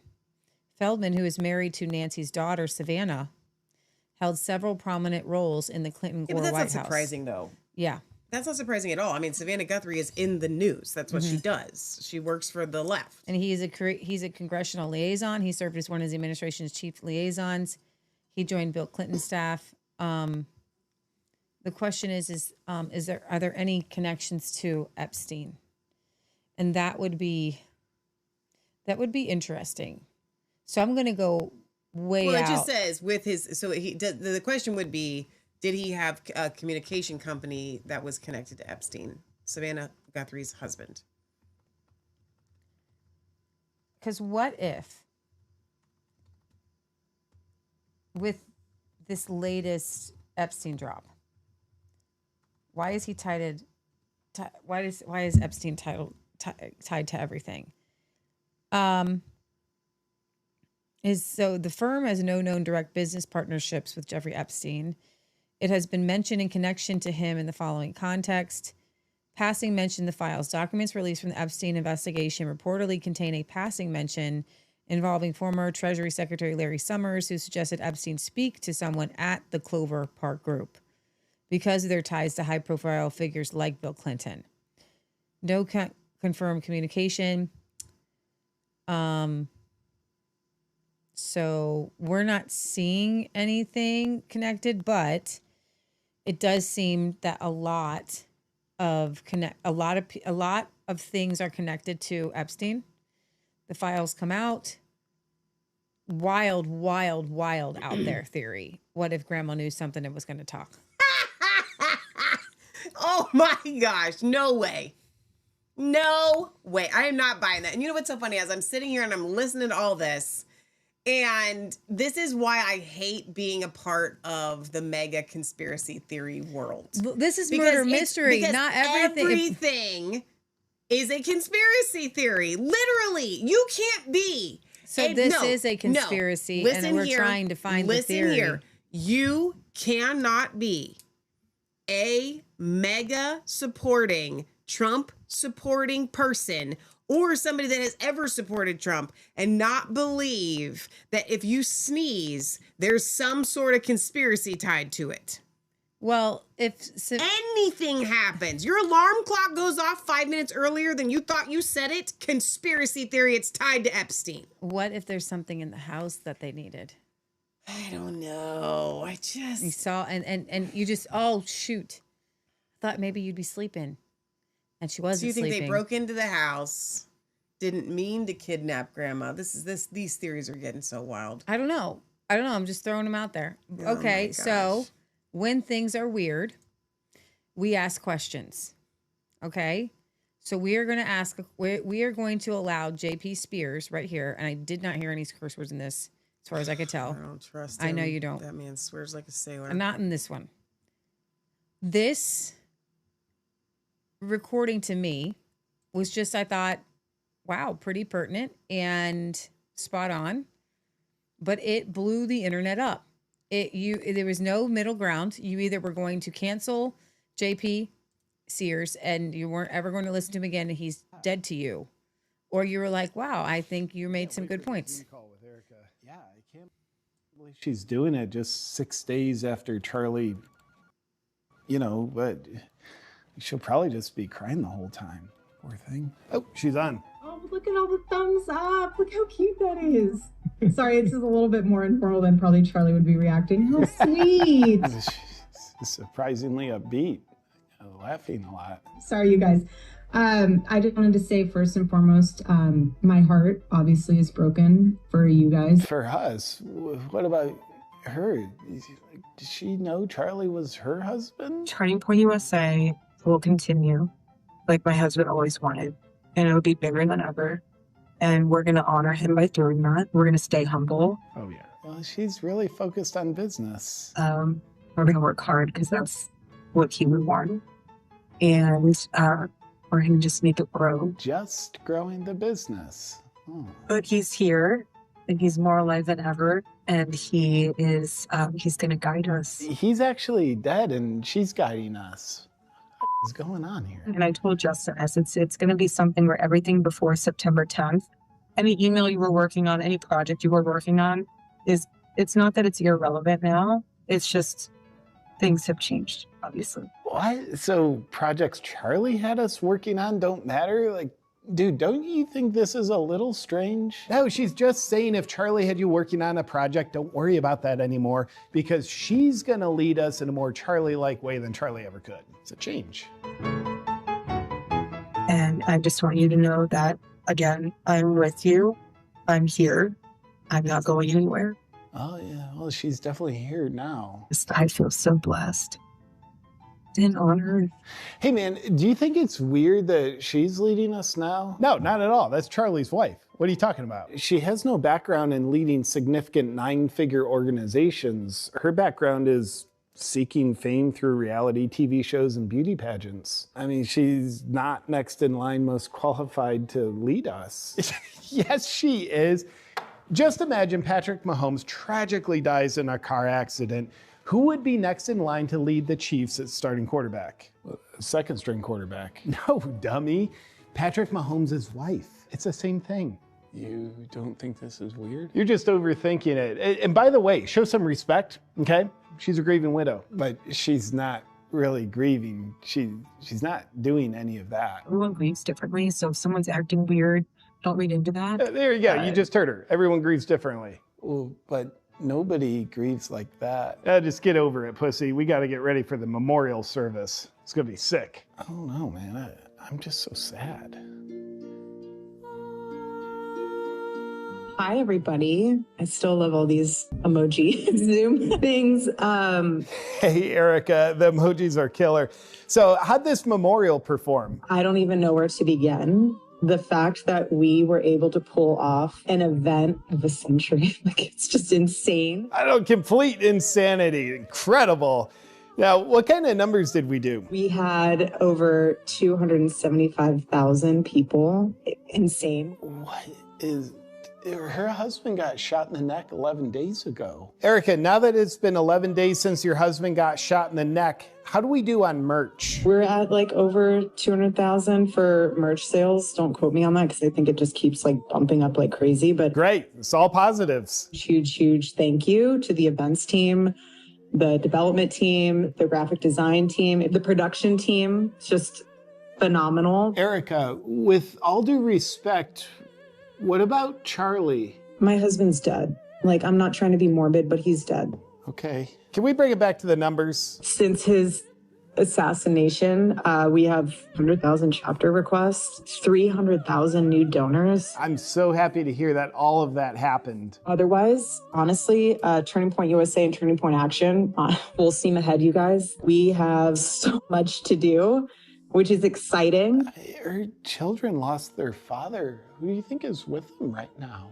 Erica, I'm wondering, because your children lost their father and you're not with them, could we get a read on hat sales? I think we have 50,000 plus hat orders to fulfill. Congrats, Erica. That's phenomenal. Just phenomenal. Charlie in heaven is like, you guys thought you had a busy schedule then, just you wait. So you're saying that Charlie, with a heavenly perspective, wants us to work even more instead of spending more time with our families? Is that... Oh, dude, I hear she's single right now and available. Do you think it'd be cool if I mean, we're coworkers, but what do you think? Does anybody know what the is going on here? Erica, I've been looking at your beauty pageant bikini pictures, and those pictures were awesome. Where were you for those? It looked like somewhere tropical. Charlie would want us to get back to work, and that's what we're doing. Okay, Erica, more work from us to generate more money, because that's what matters in this situation, is what Charlie wants from heaven. Roger that. Great call. How do you feel about her? Dude, she's a tremendous leader and a grieving widow. I don't feel comfortable with this. Okay, that's it. I don't know about you, but I'm someone who That cares about having good energy throughout was the day and a a strong, functioning, healthy body. amazing And that means take on that fatigue, junk food Oh cravings, my slow gosh. metabolism, Maybe and we were just nutrient supposed to play who's deficiencies are ad. my number one have enemy. And the best way to news. remove those I can't enemies get this. is with You know one what? of the most We're just gonna close it. nutrient-dense foods on the planet, grass-fed beef closing. liver. But my problem with that had Closing. always been convenience. I don't have the time to make liver I don't know what's happening every day. Plus, I don't really like the taste of it. But luckily, I learned how to solve that problem. It's just gonna. It'll just keep playing. Oh, okay. Okay. So that blew the internet up, and JP had to do a video explaining himself, and he was reading all the nasty comments and some of the supportive ones. And the supportive ones were kind of like what I would say. It's like I wrote. That's the second time I watched that, and it was not mocking. It was really asking these questions. We just saw Savannah Guthrie and her siblings. And that's how people respond when they're in the process of losing or when they lose somebody that they love. Erica didn't love Charlie the way 99% of people love Charlie. So when you're saying, she said everybody grieves differently. If somebody's grieving weird, don't look into that.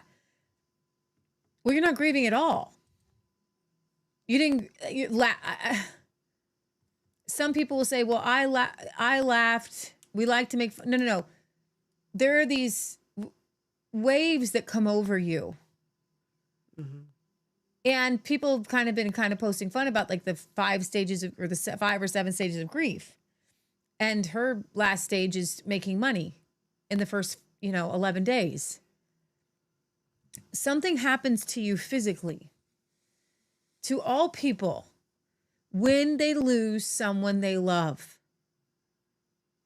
She has not gone through any of that. And how do we know? Because she's in the public eye all the time.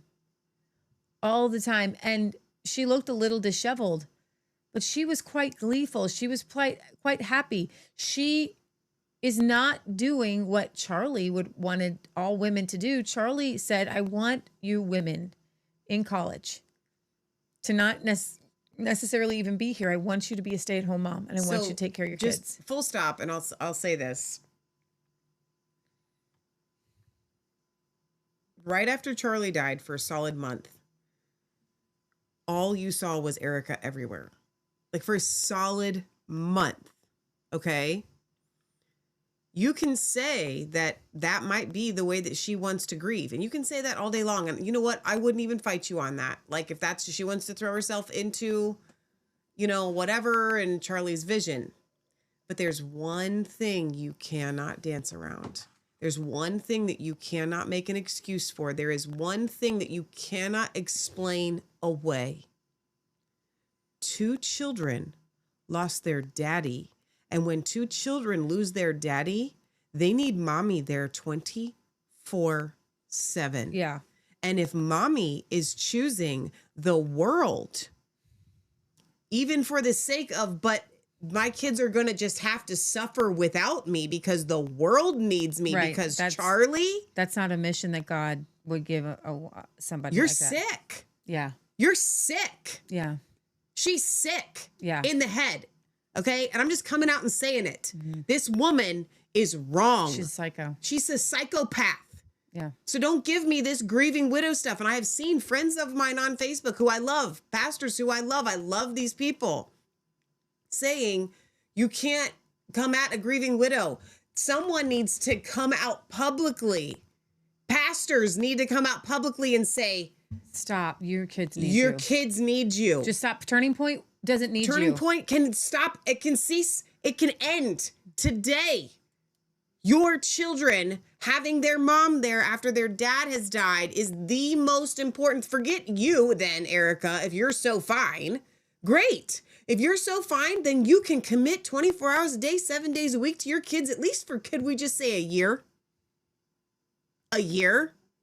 You can't give that?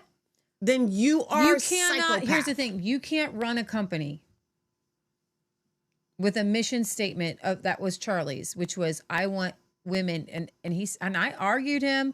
I saw him every day posting, get married early, have lots of kids, be a stay-at-home mom to all women. You can't say that you're going to start a turning point. What are you teaching them? You don't teach people by words. You don't say, hey, do what I say, but don't do what I do. Okay? The fact of the matter is, Erica has children. And she needs to raise those very little children. And we've done our whole show on how little kids need mom there 24/7. They're little kids. Charlie's whole mission was kids need their mom. Kids need their mom. Mom should stay at home and be with their kids. So just because your husband has died and you're trying to say, but I have to, here's the deal. Erica Kirk doesn't need to carry on TPUSA. There's a whole host of people that can carry it on just fine without her. Charlie was doing it mostly without her. I mean, I know she knows, they said that she knew all the ins and outs. She knew everything. And you know what? It does beg the question. Why? Was Erica running the show behind the scenes? Yeah. What was she doing? Yeah. Was she taking care of her kids at all? Was Charlie lying about that? I don't know. But she's everywhere. She's like on a lot of shows in person. So for these times where she's traveling and somebody's like, you don't see the mom. Now, I get it that maybe she doesn't want to have her kids out there. That could be an excuse. But no, here's the thing. You have to understand, I have watched almost hours of this girl, whether she was trying to be Miss USA, whether she was trying to be on Amazing Race, she was on a dating reality TV show. Everything this girl has done her entire life was a desire for the spotlight. And now she's got it. So you don't get to look at me and say, well, she's not doing this for the spotlight. Putting yourself in a bikini, walking around in heels is the most debasing, humiliating thing that any female can do for attention. And she gladly did it all the time, like for years. And then she made a music video that I call soft pornography. And some people will say, well, tell me your sins and blah, blah. No, we're not talking about that. She hasn't come out and say, yeah, I shouldn't have done those. No, she denies that they ever happened. And Charlie, listen, Charlie wasn't a saint. And Charlie was a hypocrite in a lot of ways. A lot of ways. And when it came to Erica, he was a hypocrite. And he was on stage telling women, you don't want to have women, you don't want to sleep around. You don't want to show off your body. What do you mean? Yes, Charlie, you're right about that. But you married a woman who became famous for just legit being a sexual object. And you've never come out and explained that to anybody. Or her soft porn music video. She hasn't said, you know what, that was not very Christian of me. So it begs the question, is she doing this for Charlie, or is she doing this because she craves the spotlight? It is, well, and here's the thing. Addiction to her. Leah and I are not making any kind of accusation or leap or jump or saying just because she's not grieving means she had anything to do with Charlie's death. No. I'm not making that connection at all. Mm-mm. I'm just saying I believe she was planted as a wife from day one. Whether she planted herself or she was, the suggestion was dropped by somebody of power. I think she was running a con on him. I think she was running a con on him from the Israel meeting. Yes. Okay, where they just so happened to be like two ships passing in the night. I think it was because they pinned him as a possible running for president. Yeah, and they know that the only way to control those men is through a woman. Who else did this? Mary Todd Lincoln actually did this with Lincoln. Lincoln didn't really want to run as much as Mary Todd Lincoln put him out there, and you see this with Hillary Clinton and Bill, and you see this with Kimberly Guilfoyle. How do you date and how do you marry Gavin Newsom and then date and get engaged and buy a house with the president's son? Like, you're just you are a money hungry, fame. You're fame. You love fame. You love it. You can't handle life without it. And it's not healthy. I would say to Erica, you need to get healthy. You need to your kids need you. Okay? Now, another aspect of this, which I'm going to play just a little bit of it because everybody has been ripping Candace because, play this. Charlie spoke a lot about his third eye. This is very strange.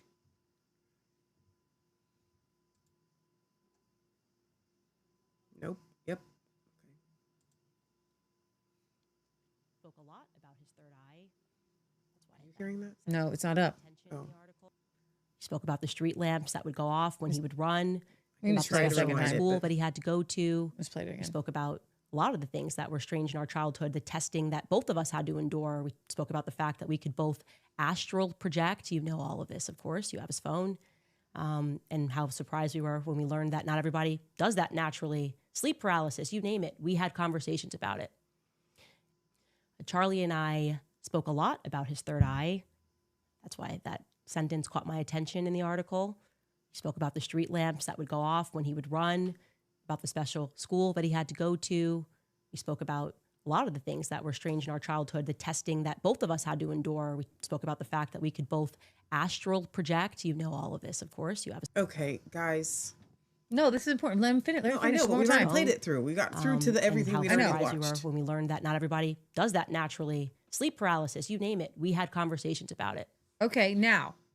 Charlie and people are ripping Candace like Candace is making it up and and saying Candace is a cultist. Candace is a cultist. Now, very interesting that Candace would say this right after Tucker Carlson just does an episode of the CIA and their astral projection. And Shannon, you had messaged me like, what is astral projection? I did not know. This is a new thing to me. That Charlie believed that he had a special power. That when he said I did not know that when he said when he ran that lights would flicker, that he had some sort of third eye and he could astral project. And he's saying that she is saying that they both could astral project and like put themselves in other places. And all the Christians and all the mega people are saying Candace is a cultist. Never listen to Candace again. And then those are the people that are supporting Erica. Now listen to this.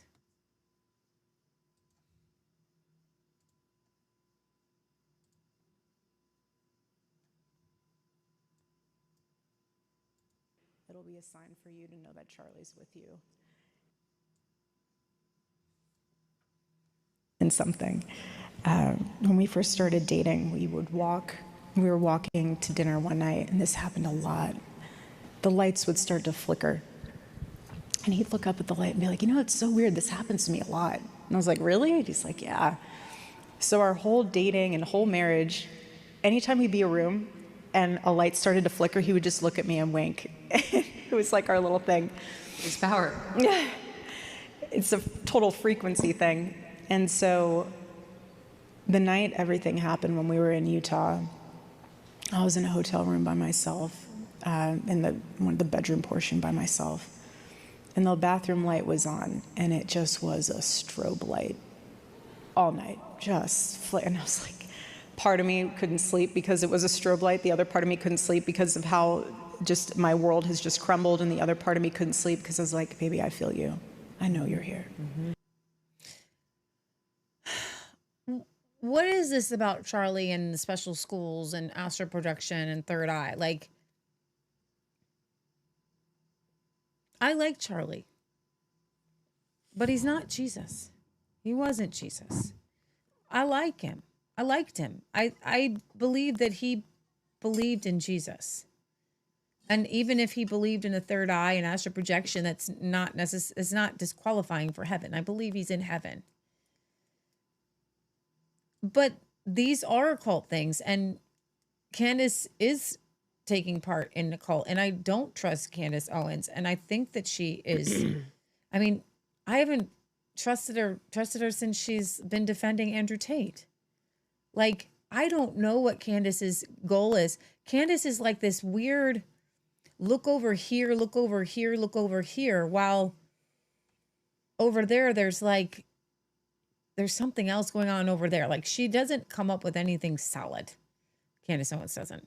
Not that I've been able to find. And she runs over here and she runs over here. So I don't listen to her. I don't watch her. There's a couple times where I'll say, well, broken clock, right twice a day. Even the way she's handling this with Erica or whatever, she's not there. It doesn't have meaning to it. Like, it's missing something.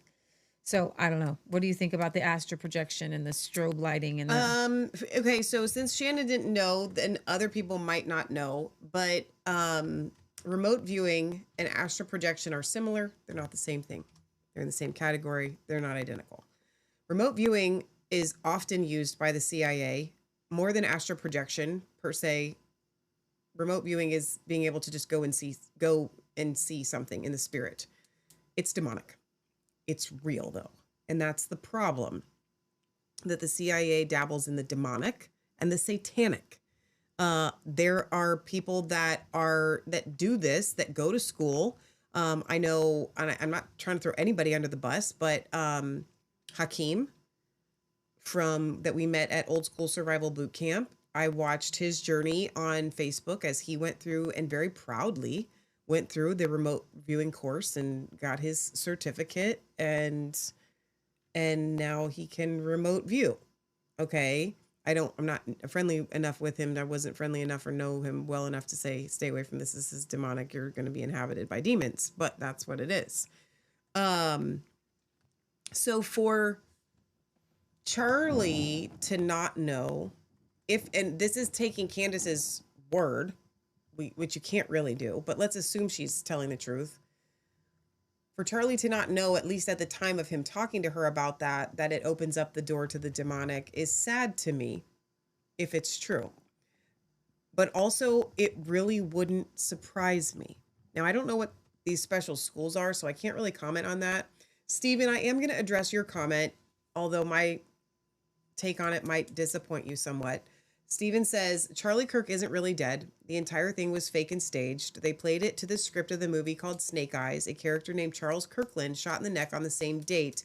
The video is about the stage, and then he's got the link. You guys can look into that. Here's the thing for me.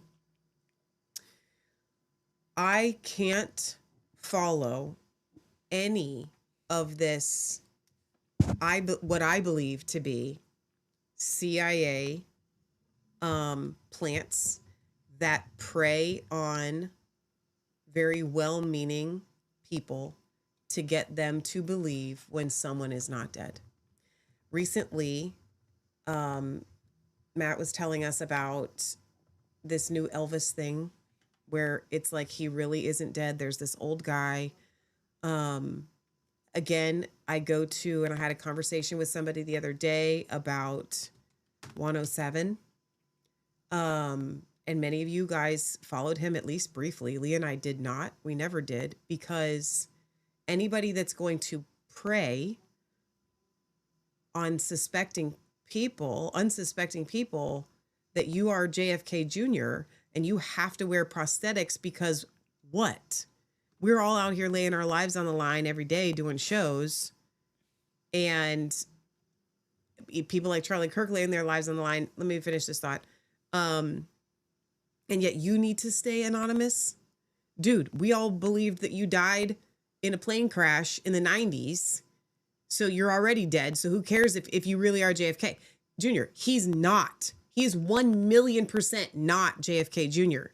He's an imposter playing people. Okay. We do know, and I will give you this, Stephen, we do know that Hollywood has been doing predictive programming for years. It doesn't mean that Charlie isn't dead. Just because dates coincide, which I will give those to you, just because names coincide, again, the devil makes plans too. Okay? So I will say this. When people come at me with this whole, they're not really dead, I would apply that in possibility to big players who stand to benefit if they aren't dead, like a Jeffrey Epstein. Do I believe Epstein is dead? I do. Am I more inclined to believe that Epstein is alive than Charlie Kirk? 1,000,000 kabajillion%. Okay. No one stands to kidnap Charlie Kirk, pretend that he's been assassinated, and then do what? Hook him up to machines, use his big brain? There's no motive. Because here's the deal. I know that Charlie Kirk was legit.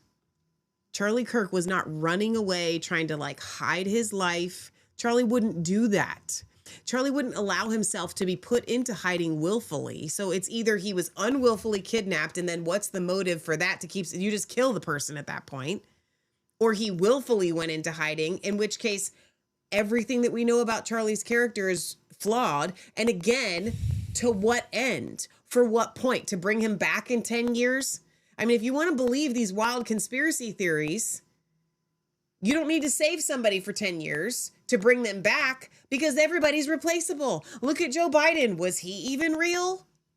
Okay, we don't know. They could do an imposter Charlie Kirk. So my point is, these ideas that someone isn't really dead, that one doesn't fly with me. You can throw at me your biggest, deepest conspiracy theories and I will entertain them for a second. Him not being dead, I can't entertain, because it literally, I believe, is a 100% complete distraction from the actual conspiracies surrounding his murder. I told you probably weren't going to like my explanation, but by all means, anybody can watch the videos. I've seen the movie Snake Eyes, I think. I don't know if I would have seen that or not, but I know what movie you're talking about. So I'm just saying, I'm not buying that one at all. I think that what happened, for all intents and purposes, happened exactly as we saw it, except for the whodunit. The whodunit and the why. So let me tell you But that's my opinion, respectfully. I'm just going to read to you what astroprojectoral people say about what they do. Because it's very interesting that Tucker would have an episode about this, and we need to... Did Tucker mention remote viewing or just astral projection? I haven't watched the episode. Both. Okay. He had a guy on talking about all kinds of weird But stuff. it's interesting that people got hung up on the astral projection instead of the remote viewing to me. I think that it's because she just said they're the same thing, aren't they? They're not, though. It's different. Okay, well... This person says, this is how you astral project. I'm not telling you to do this. Your consciousness leaves your body to explore other realms, like real lucid daydreaming or dreaming, and proof we're eternal souls. No more fear of death after this. You retweeted this? I just have it bookmarked. So how am I supposed to find it? Well, I'm just going to read it. Oh, okay. I thought you wanted me to pull it up. No, I'm sorry. lie down. They're telling people to lie down in a dark, quiet room. Do not do this. This is what they do. They relax their body completely, toes ahead, mind awake. Visualize brilliant light descending down, throat, heart. I mean, I guess you could show it to them. Heart, solar plexus. We're not afraid of the Kano darkness. We're just exposing them. That's probably a better way.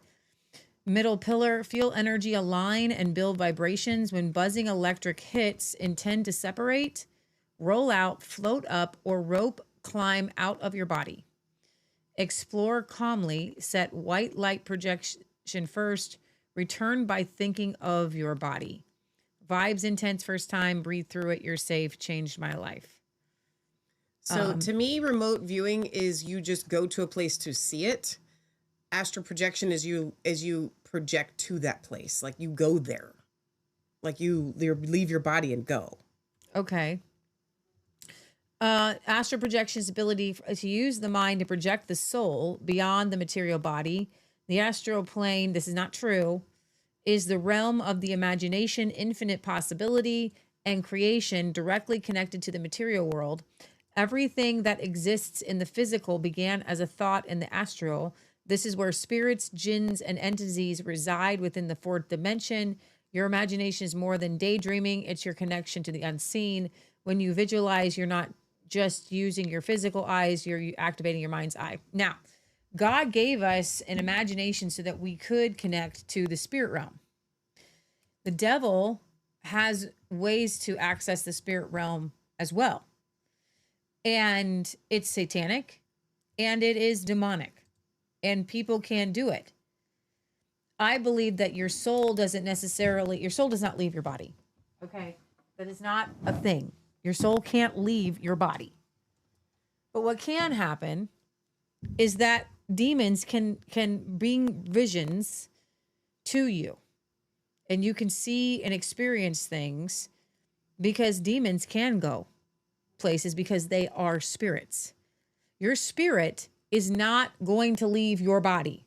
You just need to understand that. Okay? You're dead. If you're non-Christian, you're a dead person. You're stuck with that body. You can't leave. If you're a Christian, your spirit man is seated in heavenly places right now, but your soul, who you are, your mind, will, and emotions are still, they're in your body. So may this is what SK tried to bring me into. That's why I'm a little bit familiar with it. I'm going to give you my understanding of what this actually is. I agree with Leah.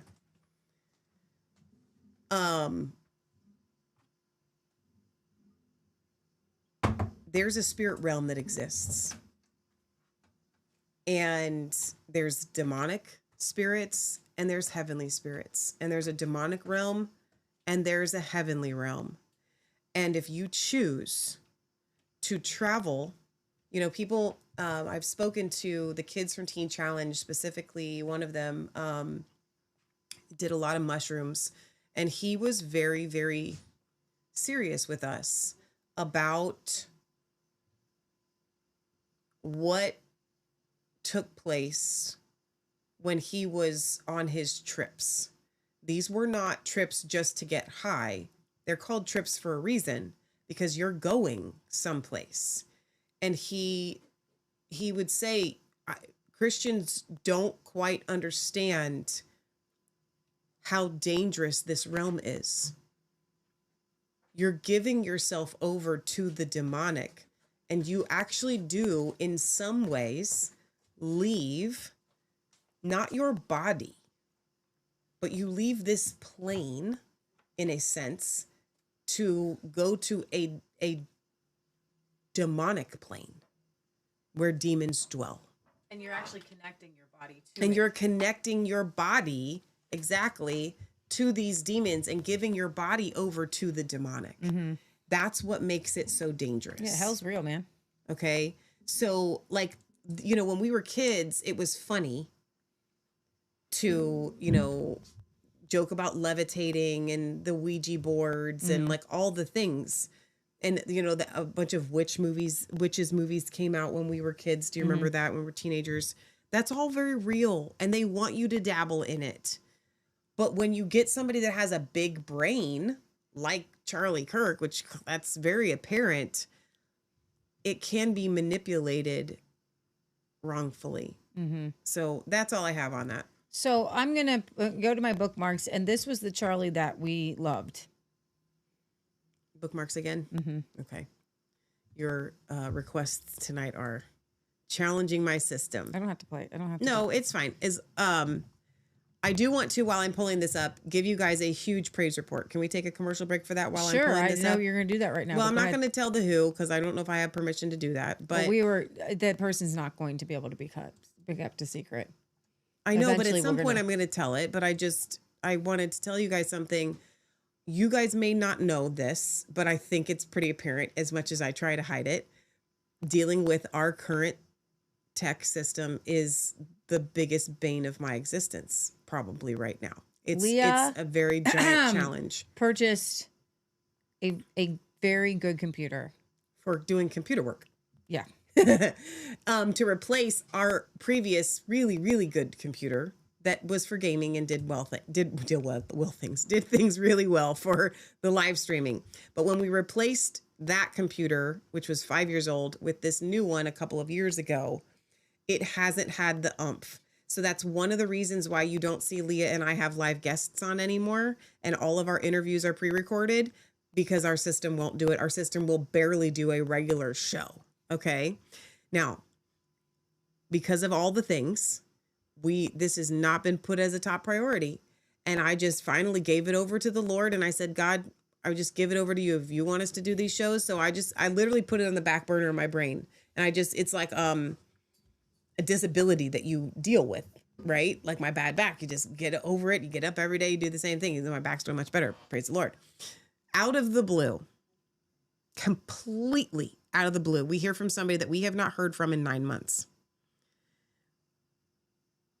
And they said, would you take pictures of the inside of the computer? Because I had asked them for help, computer help. We will tell you who it is once we And they were get going it to all send set us up. a better graphics They were going to send us a card. better graphics card. And that was a huge blessing. But once I took the picture of the inside of the computer yesterday, we got a text message from this person who wrote a 4-page dissertation, literally in a PDF, explaining why upgrading our system is a no-go. It's not going to happen. It will not work. So this person is going to build us a brand new computer with all the things. Like, I don't need to geek out on you with, they've been texting us pictures. There's the explanation. We read all 4 pages. We laughed, we cried because it was so thorough. And they were like, will you let me do this? And we're like, well, of course we will let you do this. They didn't want to offend us. And we're like, yes, thank you, Jesus. And so it is going to take our show. I don't know when that's going to get done, but this person is very excited about it. They've been sending us pictures. And so I'm overwhelmed. I cried. I just cried.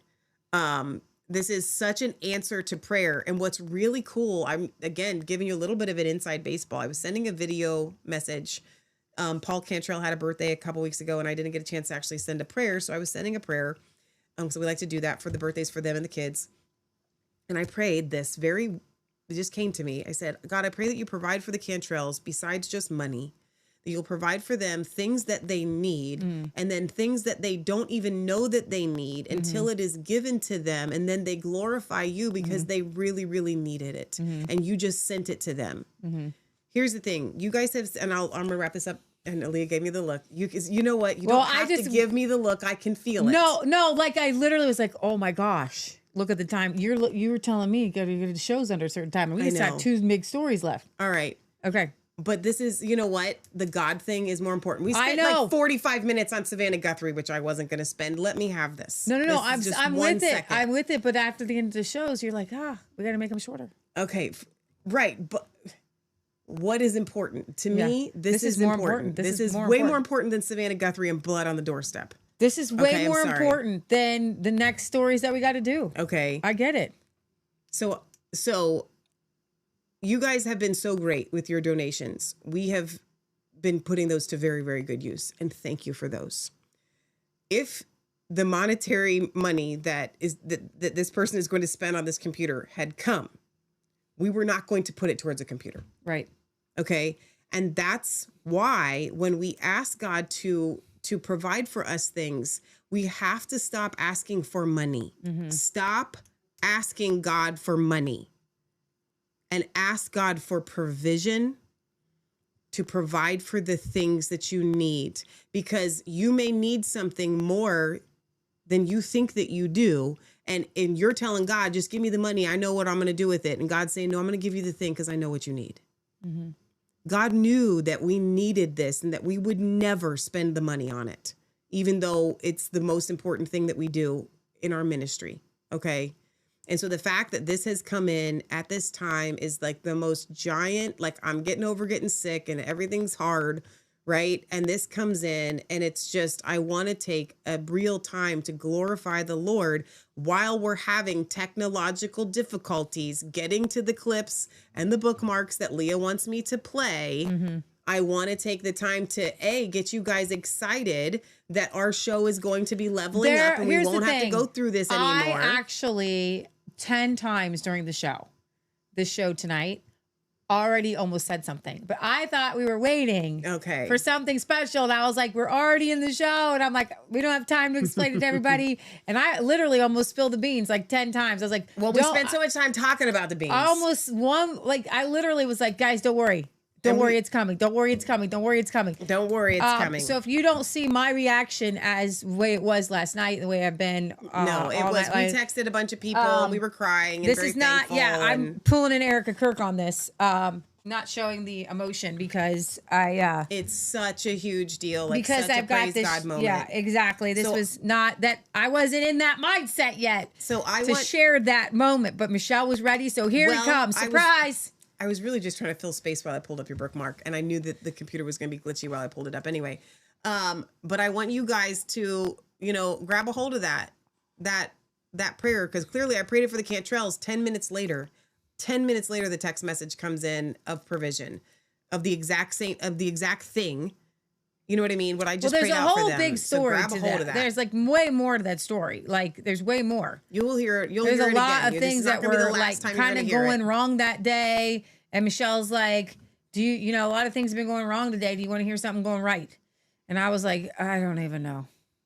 It's just been a day. It's been 2 days. Oh yeah. That's the one thing I didn't tell you.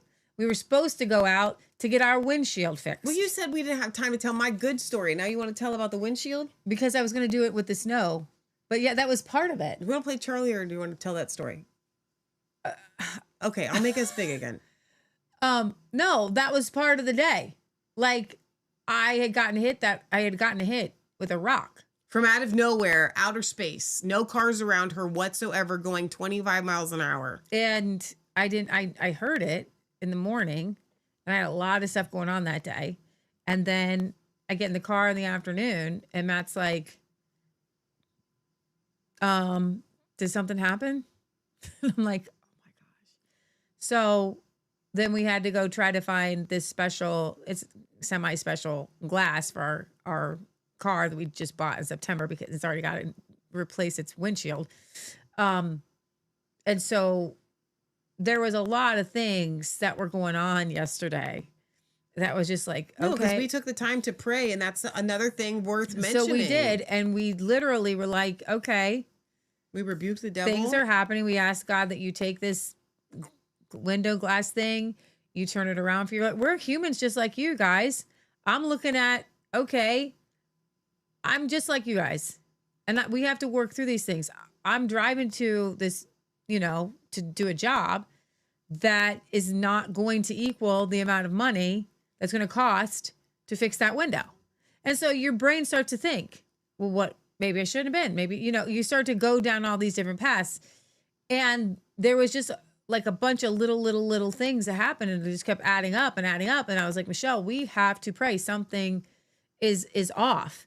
And so we did, and we bind and gag Satan, and we just said, you're not going to attack us, and God, you're going to use this window thing out for your glory. You're going to send us to the right person at the right place. And then today, the window's still not fixed. So hopefully on Monday it'll be fixed. But in the midst of it all, we stopped and we prayed, and we began to speak life over the situation. And in the day. So when we get this message from this person, it's like, really? I mean, and this is a big system. Like, we're going to have a system. Now we're going to have a computer. We're going to have an actual system, a system to go live with and have other people on and just do the things that, and it's not even better. It's not even necessarily, might not be better. It's just going to flow. And so thank you to the donations that actually bought this computer, by the way. I did not purchase, thank you to Nick, the right components at the right price, right? And he's basically said you should have spent at least twice or three times as much to do what you guys need to do. And I'm like, well, that wasn't the budget there, sir. Yeah, but the fact that he's going to be able to, you just said who it was, but they don't know who Nick is. They don't know who Nick is. You will find out. You do all vicariously know who he is. He is buying like all these very special components. So even if we had gone to get a system, that system wouldn't be as specialized to our what we're trying to do as what he's doing. And there's so many components that are really, really important that our computer just doesn't have the beef to do.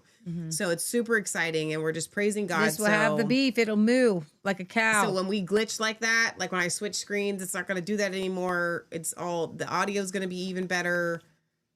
Everything is going to be I'm not able to make these videos big right now because of the system, right? And we'll be able to do that. So this is the inerrant word of God. It is special. we're going to try. I know that Satan is always trying to distract me from reading the word of God. Come on, Charlie. Satan hates it when you try to read the Bible. Anyone get really sleepy right before bed when you read the Bible? That's not from God. That's the spirit of slumber by Satan. Yet you watch a movie and you keep on wanting to go to the next Netflix show. Sometimes the spirit of slumber doesn't come upon you when you're watching a football game. But the spirit of slumber comes on you when you're reading the Bible, because Satan wants to distract you from reading the Word of God. He wants to take you away from this. And I know for me that when I open a Bible app, for whatever reason, whatever crisis is going on that day in my life just happens to appear and emerge. That he's going to do whatever he possibly can. Understand, Satan is a person. This is a very important thing. That by name, Satan was a fallen angel from heaven, trying to distract you, lie to you, and deceive you. Why would we ever try to say, I'm going to use a device or a platform that allows me to somehow get my eyes off the Word of God? That's number one. Number two, it allows other people to hold you accountable to reading the Word of God. I know when I open my Bible, that's all I'm doing. But when my wife sees me on my phone, I'm like, oh yeah, I'm reading the Bible. She's like, are you really reading the Bible? Like, come on. Like, are you really reading it? No, I want a dedicated, unchanging, uncorruptible, cannot be influenced from anything place where I can get straight and get right with God. That's good. And the other reason that I love it is that a Bible has a certain weight and feel to it. Anyone who's been in sports, or anyone who's been in law enforcement, and anyone who's been in the military, and thank you to our veterans, by the way, for serving our wonderful and amazing country. Seriously, thank you. And that when you use a weapon, and you know the weight of it, you know the texture of it, you know the feel of it. Same if you're a baseball player or a football player. I know when I pick up my Bible, this is my weapon. As soon as I pick it up, this is dedicated for a specific purpose, a connection to the divine. When I pick up my phone, that's not the purpose of the phone. In fact, for my phone, it's just kind of like, what is it today that I need to be upset about, right? Or what do I need to get? My phone almost never gets me less stressed. It's what I learned. And I actually had this amazing discovery. I said, every time I pick up my phone, I feel as if things are falling apart. Every time I pick up my Bible, I think like things are falling into place. It's amazing. Oh, I love that. Wow. Wow. That's so good. And that is the Charlie that we miss and love. And so I don't really want to soil his name with that he No, I think you did honor his some name. sort of, no. When he that he did astro projection or something. Yeah. It just doesn't seem that Charlie would go down that cultic path. Right, exactly. So, Ange, interesting enough, you may not know the difference that we're talking about. Ange says, sorry, I disagree, as God has allowed me to come to heaven when I was very much awake. So that's not the same. So when we're talking about astral projection and remote viewing, we're talking about going places in the demonic or even on the earth. When you're visiting the heavenly realm and the Lord, the Bible talks a lot about... You're seated in heavenly places. You're already there. Exactly. So, Paul visited the third heaven. We're talking about purposely trying to use your mind to go to some place on earth, to another place, to astro project, to take your soul out of your body. Yeah. And here's the thing. If you were actually, like, if God is taking you and giving you a vision and you're like visiting him in heaven, that's not astral projection. You're still connected to your body. So it's not the same. We're not even talking about the same thing. Yeah, here's the thing. That's what we're talking about. This is the natural people. Mm-hmm. And even if you're a Christian, you don't want to astral project your soul to another place on the planet. Like, first of all, you can't. Philip was transported, but it was his whole body. Nowhere in Scripture do you go somewhere unless you're a witch. Only witches can see into that other spirit realm that way. Okay? So you don't want to mess with that, because you are messing with demons and you want to renounce it. And if you have astral project or had outer body experiences on purpose, you need to ask God about that. You need to bring it back in, rein it back in. But so again, we're not talking about visiting heaven and anything like that. That's no, not the same thing. And like, God can give you visions. I saw this car accident. I saw like visions, right? But it's not biblical that your spirit goes there. Well, and it's also and that not you're biblical showing that you conjure it up. Right. like, oh, I need to see right now. This is a cult thing. They use they call it your third eye. But in the spirit realm, God speaks to us in dreams and visions, and we see things. And you should, if you're a Christian, you should see things. Right. Okay, a few more stories tonight, just because we said we would tell you about it. Michelle, you want to tell people about this Ice Watch network where people are. Oh my gosh! The hypocrisy you of didn't it. bring up the lady. You didn't find it. I don't know what you're talking about. It's the meme everywhere. The lady. I just have this. Okay. It's this Karen. No. It doesn't matter. I'll just tell it. It's better just to tell it, especially since the tech. So this woman, and I wish I had the picture of it. She has, she and her little neighborhood watch have made a patrol. Can you bring up on Twitter, Nick Freitas? We can pull it up from him. A patrol around the neighborhood. And she says to keep all of the wrong people out and the right people in. I'm paraphrasing. There it is.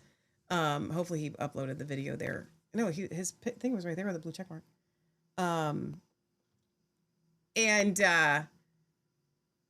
There it is. That's it right there. Oh, here we go. Did you repost it? Got it. Okay, we're just going to listen to Nick do this because he's so funny and we haven't played him in a long time. You don't want to give him a punchline? No, he'll give the punchline. Better to give him the punchline. He looks so cold. I know. Onto something. Apparently, everyone in her community has gotten together to set up a kind of a perimeter around their neighborhood where they can set up checkpoints in order to determine that only the people that they think should be within the perimeter are there. And I thought, man, this is incredible. What if we did something like this, but for the whole country, right? I don't know what we'd call it. Maybe a legally recognized geographical line of demarcation, something like that. And then we could have people just like her who would then patrol that line of demarcation, and maybe other people that would work within the interior of that perimeter in order to remove people who had illegally trespassed. Maybe we could do. Wait a second. No, I'm going to go back and I can share the around their neighborhood. Okay, pause, Nick. This is the there's a picture. Okay, from CBS News Minnesota. Anti-ICE activist describes roadblocks and traffic checkpoints that they set up in Minneapolis. She says, "We are literally creating a place that we know who's coming and going in and out of our neighborhoods to try to keep ICE out." And so that's been being shared because everybody's going like, wait, that's kind of backfired on you, lady. I've got a couple of YouTubes on just these protesters if you don't want to have to. Up here? No, yes. Okay. I think you need to. Yeah. No. So these are some of those patrollers. Alex Preddy, who was trying to pull a woman back who had just been pepper sprayed in the face. Like, I've done that. It went down, so you can't hear it. No, that was really loud. No, it actually didn't. Look away. Through this work, you realize how much of the world is comfortably ignorant. And yet there's millions of people around America right now who are all having to live in fear every single day. And I also think I've seen so many caring people on the other side of things that will do something and will stand up for what's right. Yeah, I think when you get into this work, you operate and interact with some of the coolest people in the world. It's a community of people just fighting because they care about people. And I think that level of empathy and that level of care is like the peak of humanity and the peak of like who we could be as a people.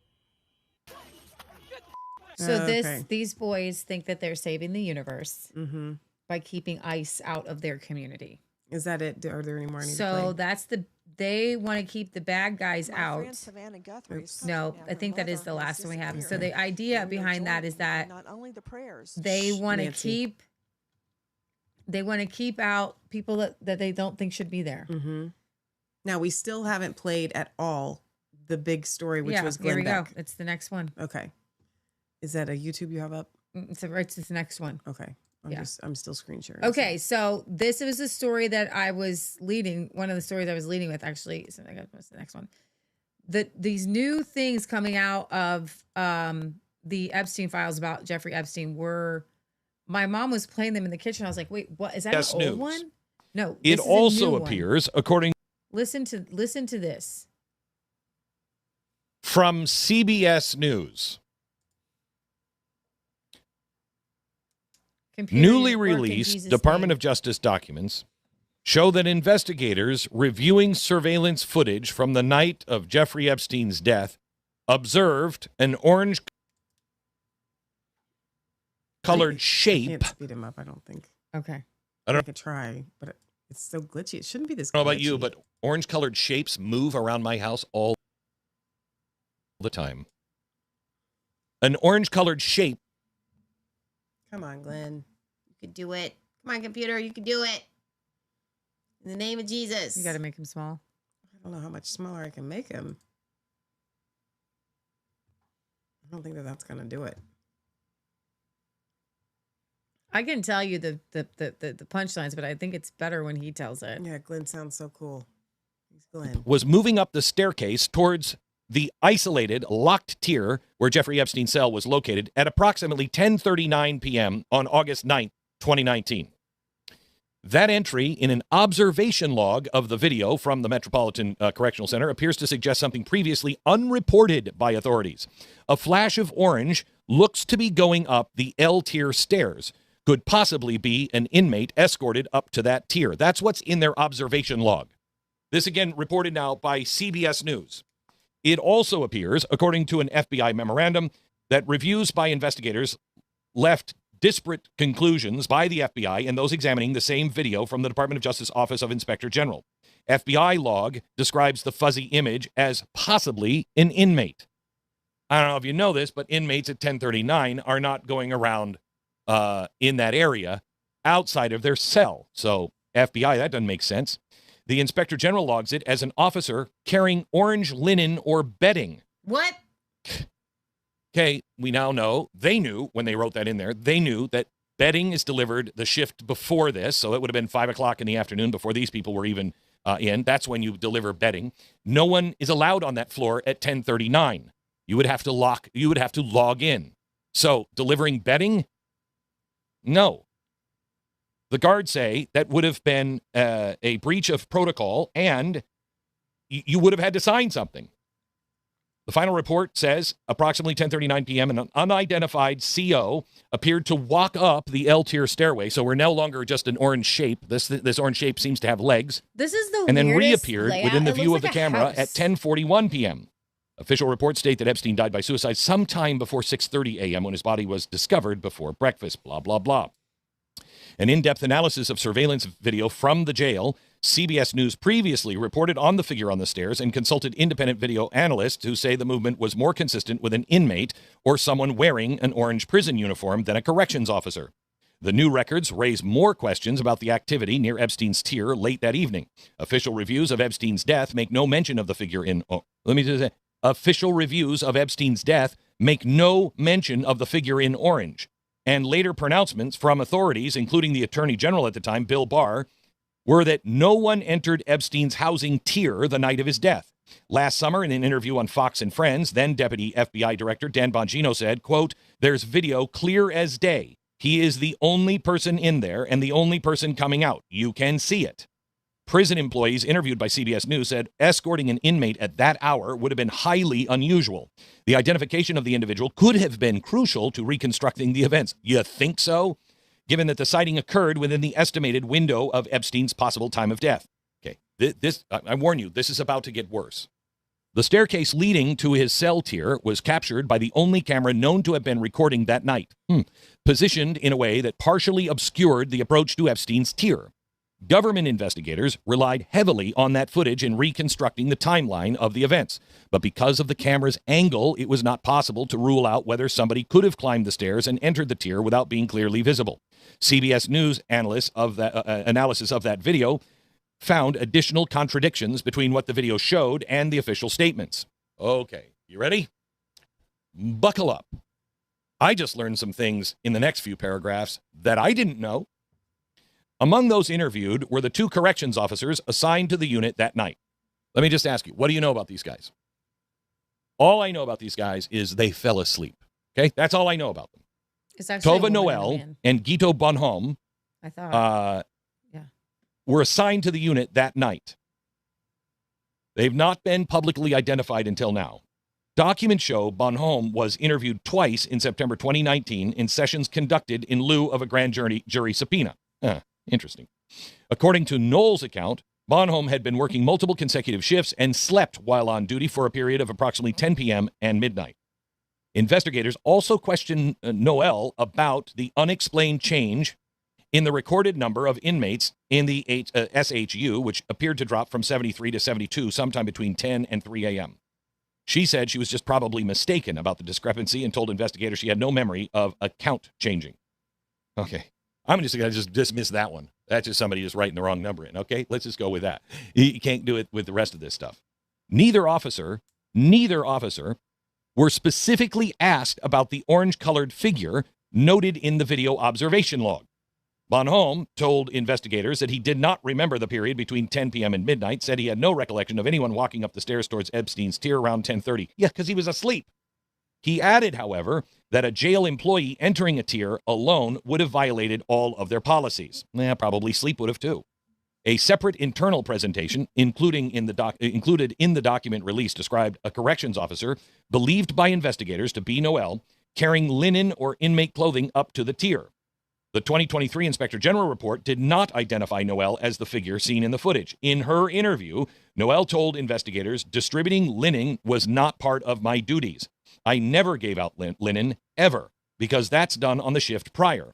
Okay, so they leave this out in the Inspector General report, but they do not address the orange figure that is moving up. They just say it's not these two. You ready? Okay, here we go. Thomas and Noel failed to complete inmate counts at 3 a.m. and 5 a.m., as well as mandatory 30-minute wellness checks of Epstein. All night long, they didn't do any of those things. Thomas and Noel were later charged with falsifying records certifying the inmate counts had been completed. Federal prosecutors eventually dropped the charges in exchange for cooperation agreements that included interviews. A transcript of Thomas's interview, conducted 2 years after Epstein's death and released in the recent document disclosure, shows significant gaps in his recollection of the morning Epstein was found. Ready? Thomas told investigators he discovered Epstein in his cell shortly after 6:30 a.m. on August 10th, and that he ripped Epstein down from the hanging position. Investigators asked, what happened to the noose? What happened to the noose? Have you heard any of this before? What happened to the noose? Quote, I don't recall taking the noose off. I really don't. I don't recall taking the thing from around his neck. Noel, who remained standing at the cell entrance, told investigators she saw Thomas lower Epstein to the floor, but did not see a noose around his neck. The noose Epstein allegedly used has never been identified. According to the Inspector General's report, a noose collected at the scene was later determined not to be the noose used in Epstein's death. Okay, all right. First you had us believe that it was a paper noose. Now you're saying the paper noose that was found was not the noose that killed him. In fact, you can't find the noose, the paper noose. And this one was later added to the scene. By whom? By whom? By whom? By whom? By whom? Thomas also described Epstein as shirtless when they found him. Evidence records indicate a shirt believed to have been cut from Epstein's body was later returned from the hospital in a bag of personal stuff. New documents also show that New York City's Office of the Chief Medical Examiner reviewed the jail surveillance footage 6 days after the death as part of his investigation, but concluded the video was too blurry to identify any individuals. Hours later, the office publicly ruled Epstein's death a suicide. Wait, you don't have the murder-suicide weapon. The weapon that you do have, the noose, is not the noose that killed him. No explanation on how that arrived later at the scene. You have a blurry figure. I don't care that you can't identify. You have a blurry figure going up in the middle of the night, and you can't identify that individual, but it's a blurry figure going up, and yet you rule this a suicide. That is fascinating to me. By the way, CBS News previously reported on the office's unorthodox handling of the crime scene. Okay. let me do a commercial and then come back. Okay. And let's just pause it. let's just think about we can this just for a think second, about this, shall we? They told us for a fact that he strangled himself, but they've never presented with what he strangled himself. And the guy says, I can't remember taking the noose off. I just remember lowering him down. Well, then it said that he was shirtless, but then he said he was shirtless when he found him, but there was a shirt that was cut off of him and returned with his personal items. What is going on? What is going on? What is going on? So the idea that Dan Bongino and Kash Patel looked at us with those crazy eyes. It was like, he killed himself. He killed himself. He killed himself. I know it. I've seen the stuff. I've seen the stuff. I've seen all the stuff. Well, there's nothing to see. Like, aren't you former law enforcement? Like, and what? Wouldn't you we played the game Clue. You have to have a victim, a weapon, and a room. But can somebody explain to me? And then a motive. How the footage that we've played, and there was always a gap in that footage. There is a gap in the timing too. No, that's where this belongs. Oh, okay. The person climbing the stairs is the gap in the footage. So if that was deliberately cut out, why? Why are we hiding evidence that's available? Yeah. What's the purpose? To what end? Why does that get cut out? We now know why. Because it would essentially, I will say the quiet part out loud. You have an inmate in an orange suit climbing the stairs to Jeffrey Epstein's cell, and then he dies. He was murdered.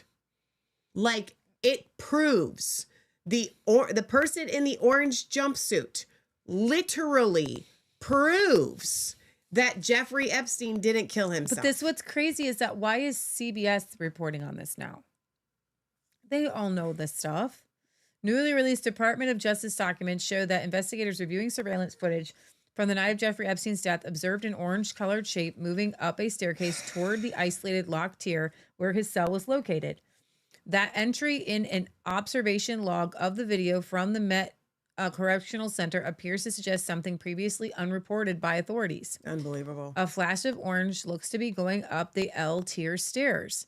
Could possibly be an inmate escorted up to that tier. It also appears, according to the FBI memorandum, that reviews by the investigators led to disparate conclusions by the FBI and those examining the same video from the Department of Justice Office Inspector General. Possibly an inmate. They don't know.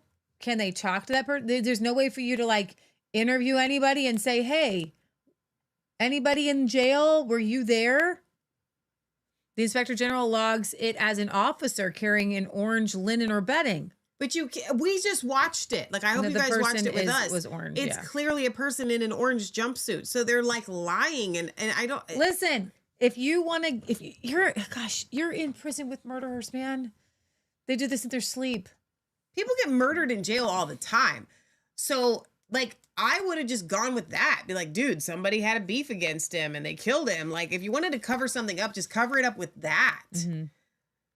The fact that you really tried to cover it up as if he killed himself, now we're all asking questions. Whereas, prior to that, we all would have been like, okay, somebody from the outside hired somebody on the inside to do a job, and you really wouldn't have given it. But it's because you all came to us with this phony, bogus story and said, here's this spoonful of ice cream as I'm, giving you the I don't recall taking chemical the noose snow. off. I really don't. I don't recall taking anything off his neck. But here's the problem with that. He's saying he took him down. And what does he mean? The noose Epstein allegedly used has never been definitively identified. It's a crime scene. It's always a crime scene. Well, and I would love to know what do you mean it's never been definitively identified? Autopsy reports should be able to tell you what type of object. If it was a sheet, they should be able to tell you that. Listen, this basement is full. My basement is full of stuff. Right. Prisoners by nature don't have a lot of stuff in the room. This is an easy one. This is an easy one. What I'm saying is we were told to believe that it was like sheets tied together. If that was the case, then an autopsy should be able to confirm that. Epstein as shirtless when he found him. Evidence records indicate a shirt believed to have been cut from Epstein's body, later returned from the hospital in a bag of personal belongings. And I agree. Kimberly says, why would their bedding be orange? That's weird. I agree. I don't think their bedding was orange. That's so stupid. And then within hours, it was a suicide. And the medical examiner did not provide an estimate of how long Epstein may have been dead before his body was recovered. This is it's Dr. Michael Baden, a forensic pathologist retained by Epstein's brother, previously told CBS News that Epstein had likely been dead for several hours before he was found, but because the body had been moved, determining the time of death was impossible. Miss Knoll will not be making any more statements in attempt to clarify this. Okay, so there you have it. That's the craziness there. Absolute so Lisa insanity. with Touch My Prayer says, I don't believe that he died, or I don't believe at least that he was suicided in prison. We had actually had this conversation earlier before you got here, Lisa, because someone was saying, Stephen in the chat, which I respectfully disagreed with him on Charlie Kirk not being dead. And this is what I said. I said, I do believe that Epstein is dead. However, I would be more inclined to believe that Epstein was still alive than Charlie, because he's got the power, he's got the money, he's got the motive, he's got all those things to not be dead. Right. And so I'm not going to dismiss anything at this point, but what I will say is that everything that they've been feeding us by spoon is a lie. But this is what's insane. It says there was a noose. I don't know if you can I do have this up. The noose at the scene was determined not to be used to kill him. So what? So Epstein was hanging around making ropes? That's not a rope, though. It's clearly something from their uniform. And it didn't work because it's too big. You can't kill yourself with a giant thing like that. You're just not. It's not going to happen. You're going to maybe hang on your chin for a little while. You can fall out. Like, that's not going to happen. It's not going to happen. I had it up. Oh, I didn't see it. I looked at the 4 you had up and I didn't see it there, so I just pulled it up. Hang on, we're going to get there. This is just, it's not just weird. It's insane.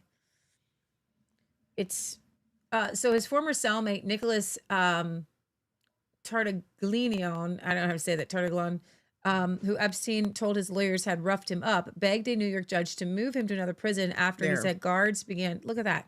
Look how big that is. Like, that's not a noose, by the way. And so somebody decided real quick, tie it together and throw it in there. I'm here to tell you, like, it's really hard to hang yourself in prison. I think they make it specifically hard on purpose. Like, and it's hard to hang yourself with a made up noose. It's hard to hang yourself, period.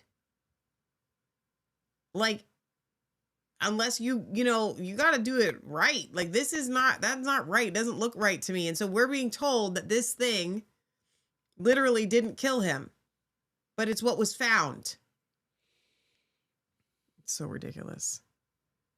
I would be more likely to believe that he's alive. Like, it doesn't throw me either way. Nana says, I wouldn't be surprised if he isn't dead, but if he is, he was strangled.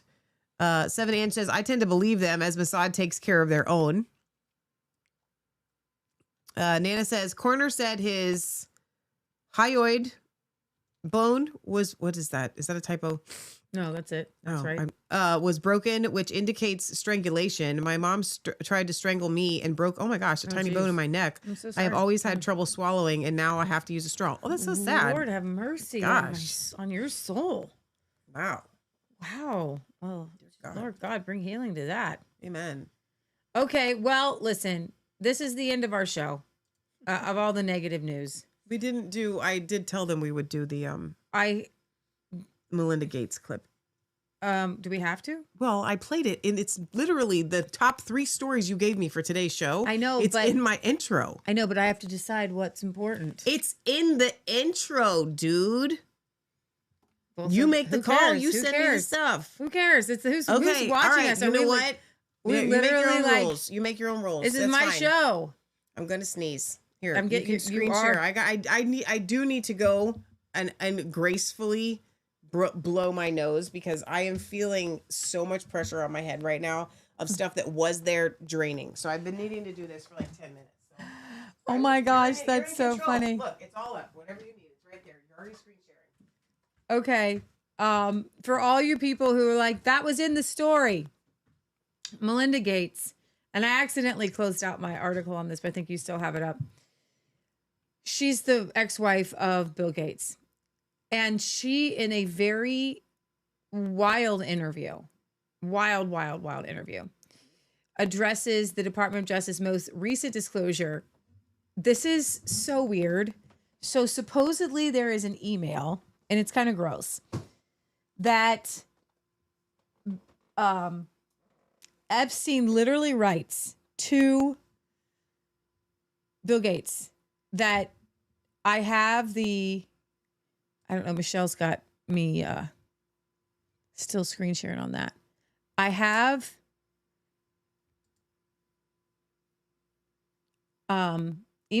Epstein is writing to Bill Gates that he wants to help Bill secretly medicate his wife after Bill Gates got an STD from a Russian girl. That's a literal, real email. But supposedly it was never sent. And so that's the silly part, I guess. And Bill Gates is saying it never happened. It wasn't real. I don't know why he would have written something like that because because it never happened and it never got sent. Now, where is she? Where is it? Let me see here. Looks like we both accidentally shut it down so that you can watch these Bill and Melinda Gates videos here. She is demon possessed, in my opinion. She lies very well, and she is covering. She says that she had to divorce Bill Gates because of, she's like, of course I had to divorce him. And she has to really distance herself from this because it's that bad, right? But the way she does it is disturbing. Like, she looks like a robot. And in my opinion, there's more that she knows. And there's obviously more that she knows than the rest of us can, get a peek into. Did Bill Gates have Russian girl? I think Bill Gates did. I think Bill Gates was definitely one of the guys that Epstein spent a lot of time with. Okay, so here is Melinda Gates' response. Emails in the files suggest that Bill Gates had additional affairs and that he tried to get medication to treat a sexually transmitted infection and that he was going to give you the medicine without you knowing. So weird. His representative has said all of this is false. It is not on you to have to respond to the details of that alleged behavior, but I wonder what your dominant emotion is when you read these news articles with these details. Sad. You didn't have to just play unbelievable sadness. Unbelievable sadness, right? And she smiles. She's so creepy. And again, I'm able to take my own sadness and look at those young girls and say, my God, how did that happen to those girls, right? And so for me, it's just sadness for, I left my marriage. I had to leave my marriage. I wanted to leave my marriage. I had to leave I felt I needed to eventually leave the foundation. So it's just sad. That's the truth, right? And it's kind of like, at least for me, I've been able to move on in life. Oh, wow. it's so great for you, lady, that you have been able to move on in life. I'm so happy for you. There's a lot of people, and you know the things, right? You know the things. She's got so much she could tell. She has so much she could tell. She is being so closed-mouthed. And she's saying that he needs to trying answer. to protect herself. She is only about protecting herself, right? I believe she's only about protecting herself. No, you played that. That's enough. We don't need to sit on this. Well, this was another one. This was another one. She was pressed on this, and she's not going to answer. As a society, right? No girl should ever be put in the situation that they were put in by Epstein and whatever was going on with all of the various people around him. No girl. I mean, it's beyond heartbreaking, right? I remember being those ages those girls were. I remember my daughters being those ages, right? So for me, it's personally hard whenever those details come up, right? Because brings back memories of some very, very painful times in my marriage, but I have moved on from that. I purposely pushed it away and I moved on. I'm in a really unexpected, beautiful place in my life. So whatever questions remain there of what I can't even begin to know all of it, those questions are for those people and for even my ex-husband. They need to answer to those things, not me. Well, and I am so happy to be away from all the muck. I wonder what your dominant emotion is. Okay, you can when pause you read that. these news articles. That is such a cop out. Listen, lady, you could probably send your husband to prison. You know stuff.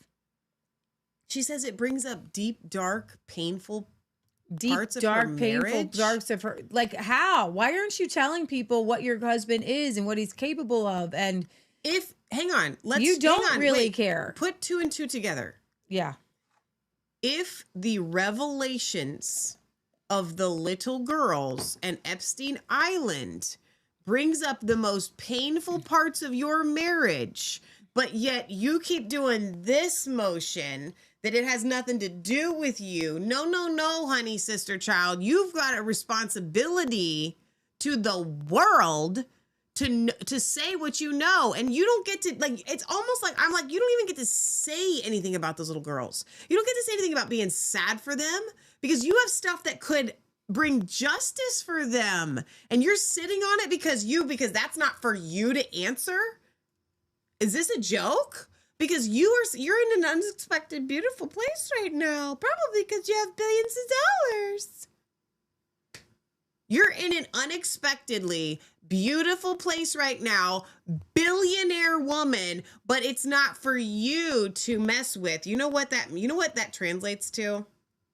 That's the little people. I don't have to deal with the little people. You're such a monster, so full of Satan. She is. She's a monster. She's a monster. Okay, now we are going to attempt, because we are so glitchy, to end the show on a happy. I like happy. String of happy notes. Love it.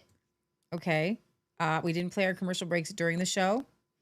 We thank the mysterious anonymous Nick for bringing us up to speed, up to the 21st century.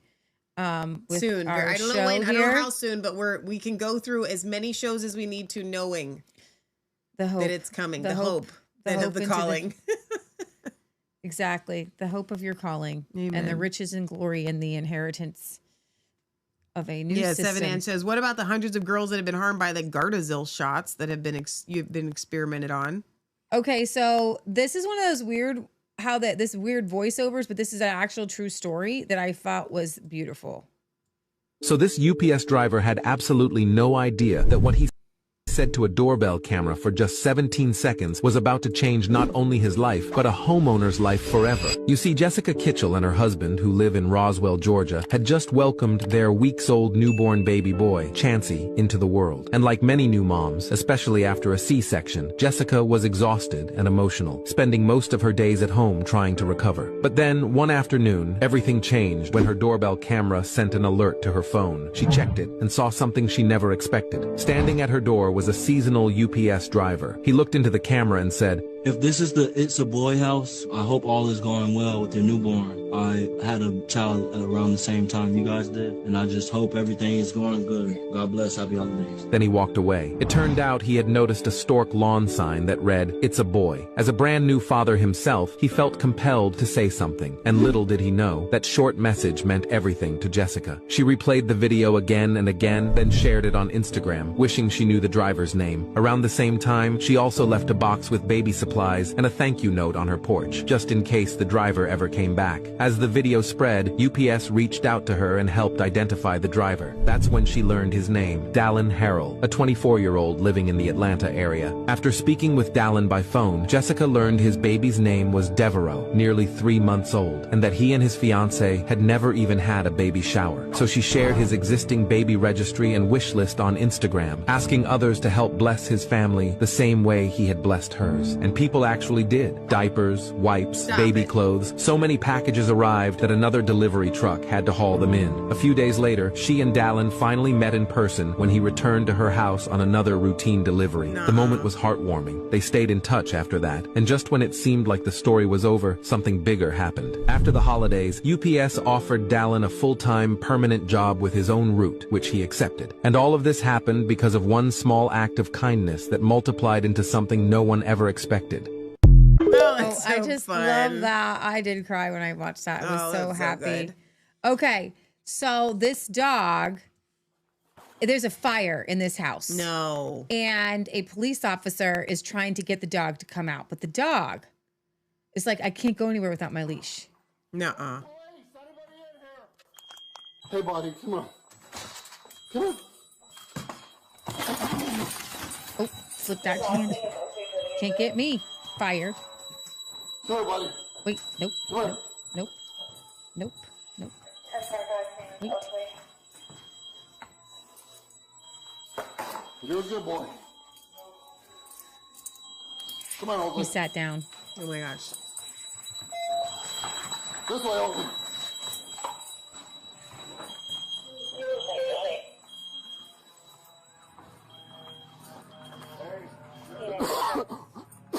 Oh my gosh, that's so cute. He's like, I can't go anywhere without my leash. Three sneezes. I'm so sorry. Move my hand away. Okay, now this is legit just funny. It was just funny. What? He's climbing the wall. Has he ever done that? You're not letting him stop the video. Oh, I wanted to read it. You got to start at the beginning. It says, "Where are you? Your hamster is stuck." He's like, "What?" He's climbing the wall. So start at the beginning. Okay. Ready? Yeah. Have you seen this? 'Cause where are you? Your hamster's stuck. Dad. What? He's climbing the wall. Has he ever done that? Can he get down his own? What?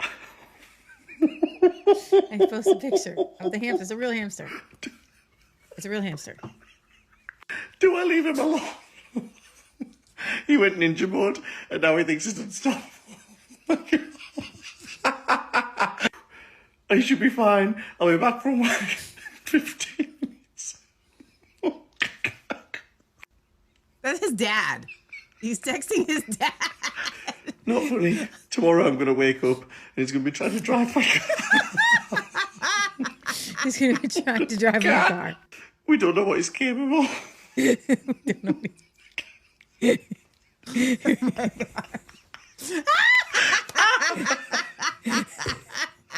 That is a very dexterous hamster. Oh my gosh. I need to know how that came to be. Okay, I do too. Okay, let's see. We're skipping you. You're sad.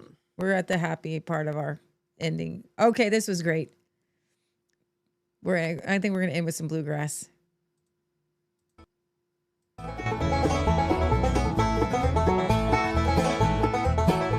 I once was lost in sin, but Jesus took me in. And then a little light from heaven filled my soul. It made my heart in love, and he wrote my name above. And just a little talk with Jesus made me Come on. Now let us have a little talk with Jesus. Let us tell him all about our troubles. He will hear our faintest cry, answer by and by. And when you feel a little prayer, we'll turn it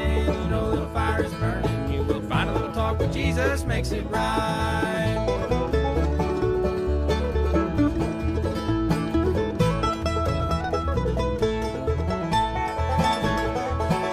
Sometimes my path seems drear without a ray of cheer, and then a clouded out may hide the light of day. The mist of sin may rise and hide the starry sky, but just a little talk with Jesus clears the way. Now let us have a little talk with Jesus. Let us tell him all about our troubles. He will hear our faintest cry, answer by and by. And when you feel a little prayer will turn it, you know a little fire is burning. You will find a little talk with Jesus makes it right.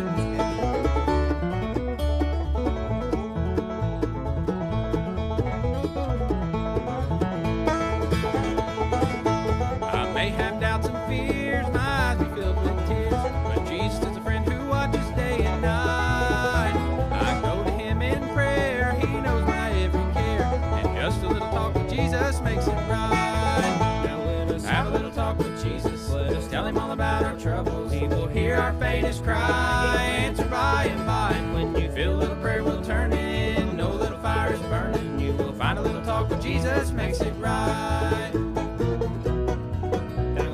Have a little talk with Jesus. Let us tell him all about our trouble. He will hear our faintest cry, answer by and by. And when you feel a little prayer will turn in, no little fire is burning, you will find a little talk with Jesus makes it right.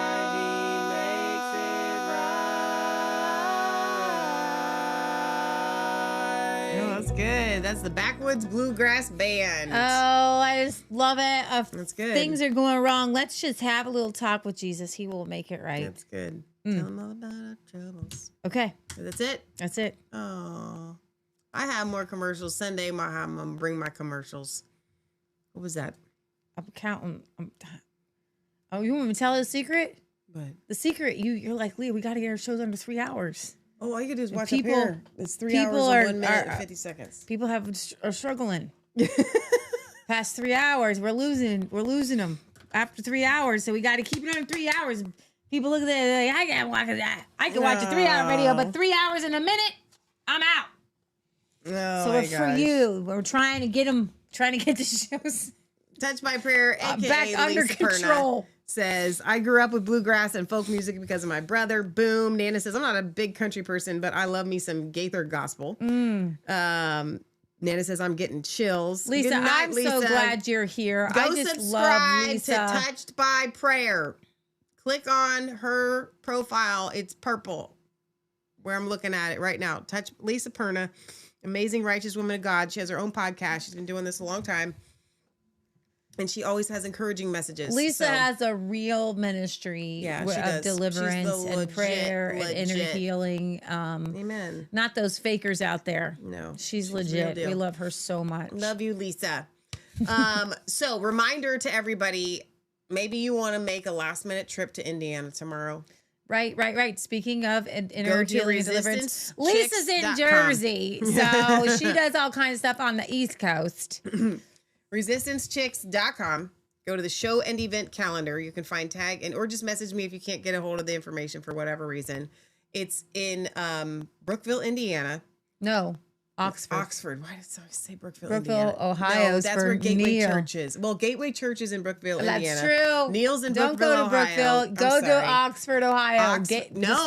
Oxford, Indiana. Oh my gosh. Jeez.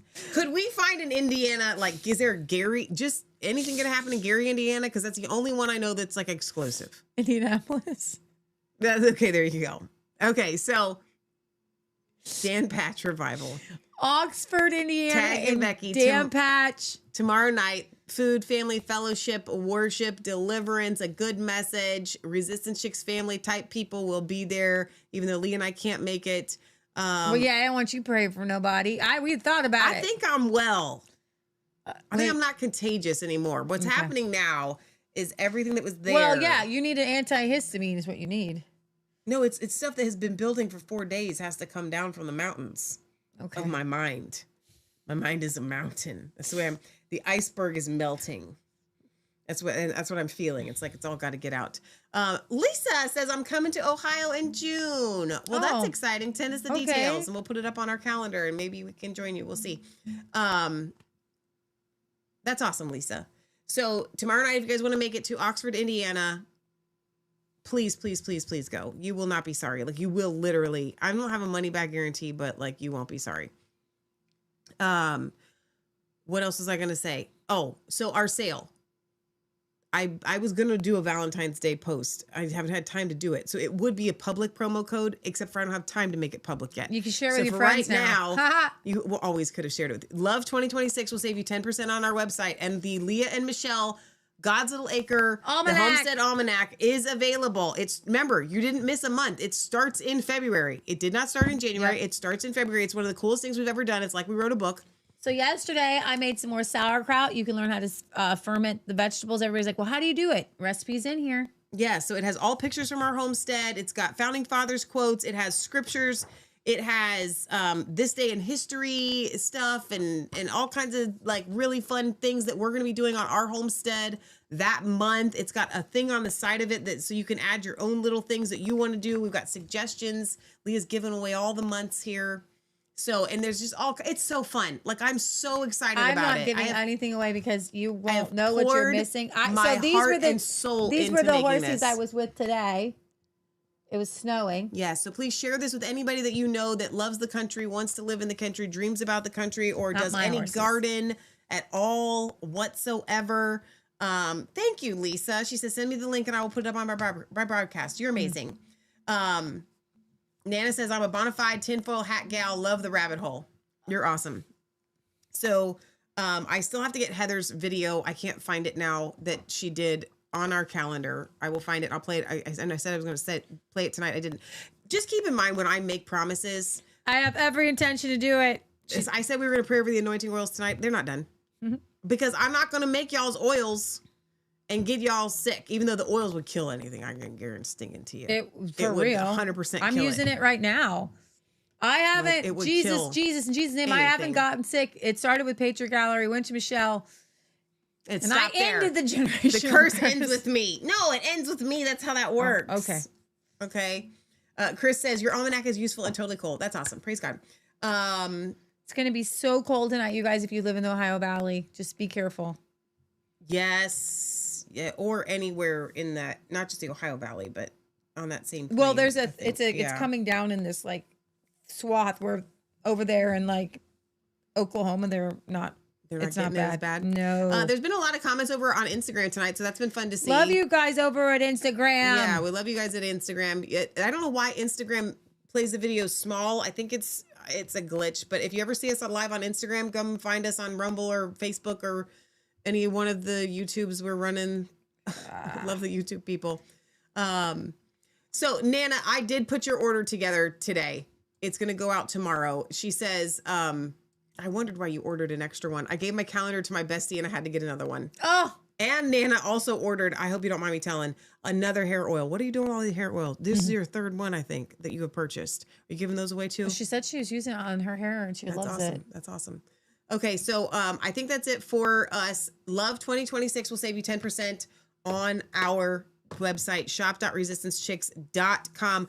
Oh, I do need to do this because God gave me a kick in the pants in confirmation, so I have to do this. God kicks you in the pants? Well, sort of. People like to say that he does that. So God's been giving me all these little, and I say the word little, it's so, earlier, Kathy Little joins the chat, and you literally said little, and right when you said little, I looked over and I saw little. And I was like, okay, normally that would just be a coincidence, but I've been getting so many of those little things everywhere. Okay. I can't stand it.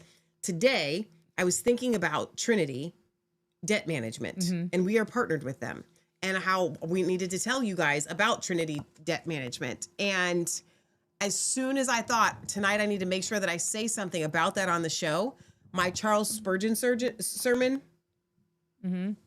he says, what's the scripture about the debt? Oh my gosh, it's the not the wages of sin is death.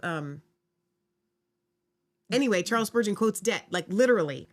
Okay. He quotes debt. Like as soon as I think the word debt, I hear it from Charles Spurgeon. So I'm listening from the Lord God Almighty. So how did people get to it? Did you put the phone number on the website? Yes. resistancechicks.com/Trinity. It's super simple. All the information that you need is there. I go there and I don't see a phone number. Like how do you actually get to Trinity? You click on the link. It takes you to their website. So you go to I my want a website. phone number. I told you to put a phone number on our I website. think I did. If I didn't, I'll do it. Okay. Okay. ResistanceChicks.com/Trinity will take you to That's their what website. I want to know. But you can just go to Trinity Debt Management. You can Google it. It's fine. Just tell them that Resistance Chicks sent you. If you tell them that Resistance Chicks sent you and you actually enroll, your $50 enrollment fee is completely And waived. why are you doing that? If you guys have, this is not a sales pitch, okay? This is legit. No, Michelle no, and I that's did real. not want to bring this. This is not a thing for us. This is a thing for you guys. That if you are struggling with 25%, even like, you know, anything like above 15% interest rates on your credit cards, it happens. You have to put a car on it. Nobody cares. Car repair on it. You don't need to explain it. You don't need to. You're not going to hear from the Christians don't get in debt stuff. It don't end anything You but should to just love already them. like. You should be that's better. not helpful. It's That not is- helpful. No, you need answers. And so here's the thing: it's not even just credit cards. It's any of those like catalogs and things that you've bought. Like a lot of older people, if you have any, like if your mom or grandparents, maybe they're paying on things, like they bought a bunch of Christmas things from those Christmas catalogs, and they're like, oh, just 5 easy payments of this, and then it rolls into like sometimes like 50% interest. Like it's insane. If you are buried under financial issues, not just the credit card interest, Trinity actually has resources to help you even beyond what they can do. So Absolutely. please give them a call and tell them that Resistance Chicks sent you. They are a Christian family-based, not for-profit company. We did an interview with them. There is. It's 1-800-793-9049. 1-800-793-9049. They're Christians. They will pray with you on the phone. Yeah. They don't want you. They know that you don't want to be in debt. They want to help you. They're praying for miracles and they see miracles every day. And this is a actual, like, it's great to pray with people. It's another great way to like give somebody an answer. Like exactly. Out. You know? Exactly. So resistancechicks.com/Trinity. Tell them Resistance Chicks sent you. You do not need to be embarrassed. They will take away your shame. They will. Any guilt, anything. Yesterday is the day that you needed to do this. If you are Please if you don't are under credit pay card debt. More than the interest. The Yes. interest is what's probably killing you. If you're on a 0%, you're fine. Okay. If you have interest rates above like 15%, especially those higher ones, please call them. It's not necessary. Right. Well, even I don't know what they can do. Even if you have any kind of interest rate. Yeah. Call them. And here's the thing. If you have like a family emergency or something, they can even do more to help you. Like if you have like an actual. Yeah. Like we did. Exactly. Yeah. So I just wanted to throw that out there. I know Christmas is over and you guys are probably like just trying to stiff upper lip it. I'll be fine. We'll be fine. There's no reason to do that. Like there's literally no reason. So resistancechicks.com/Trinity. They are amazing. And it was funny. I was in Dr. Jack's the other day. What commercial played? Trinity. It did. It played on the Christian radio station. Let's pray I'm them really out. proud. God, I just thank you if anybody's sick that you bring healing to them. I thank you for my sister Lisa that you bless her ministry and people get saved, healed, delivered. We lift up the revival tomorrow. I just pray that heaven will rain down Amen. on Oxford, Ohio, and the Dan Patch No, area. Indiana. Oxford, Indiana. We're not staying in Ohio. We're going. Please, you're running. Please go to Indiana, Oxford, Indiana. That the Holy Spirit will just show up at Tag and Becky's house, and that the right people will be there who need their miracle, and that there'll be inner healing happening through all of them. You just give them wisdom and guidance and signs and wonders and words of wisdom, words of knowledge, gifting of healing, the gift of faith. I just thank you that the Spirit is flowing through everybody who's watching right now. I know I'm going to do the whole like crazy thing, but just lift your hands up to heaven right now and There's just always receive a touch of heaven for you. everything. This is why I actually quoted Lisa to our friend Lorraine as Lisa would say, Papa. Papa is always wanting to bless his children with more gifts of the Spirit, more of his presence, more understanding, less fear. And I just thank you, Father God, for blessing every single person out there, for giving them wisdom and knowledge and understanding, for wiping away their debts, for healing their marriages, for healing their minds and their souls. And I just thank you that you're going to wrap up 2025 and all that craziness that happened in their lives and you're going to kick it to the curb. And that as we are in the month of February, you are going to bless every single person in 2026. You're going to open doors for them that no man can shut.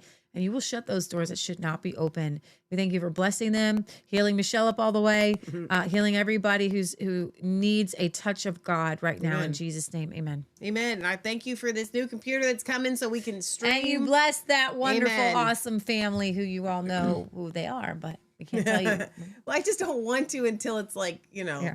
I just was going to wait. That's all. Okay. Okay. We'll see you guys on Sunday for our World News program and the Real Deal commercial breaks with Michelle. I'm just going to pull them all up. I'm telling you, she doesn't have to get Fun. All right. We love you guys. God loves you. God bless. Remember, it's not just a conspiracy theory if it's actually the truth. And we will see you next time right here from resistancechicks.com.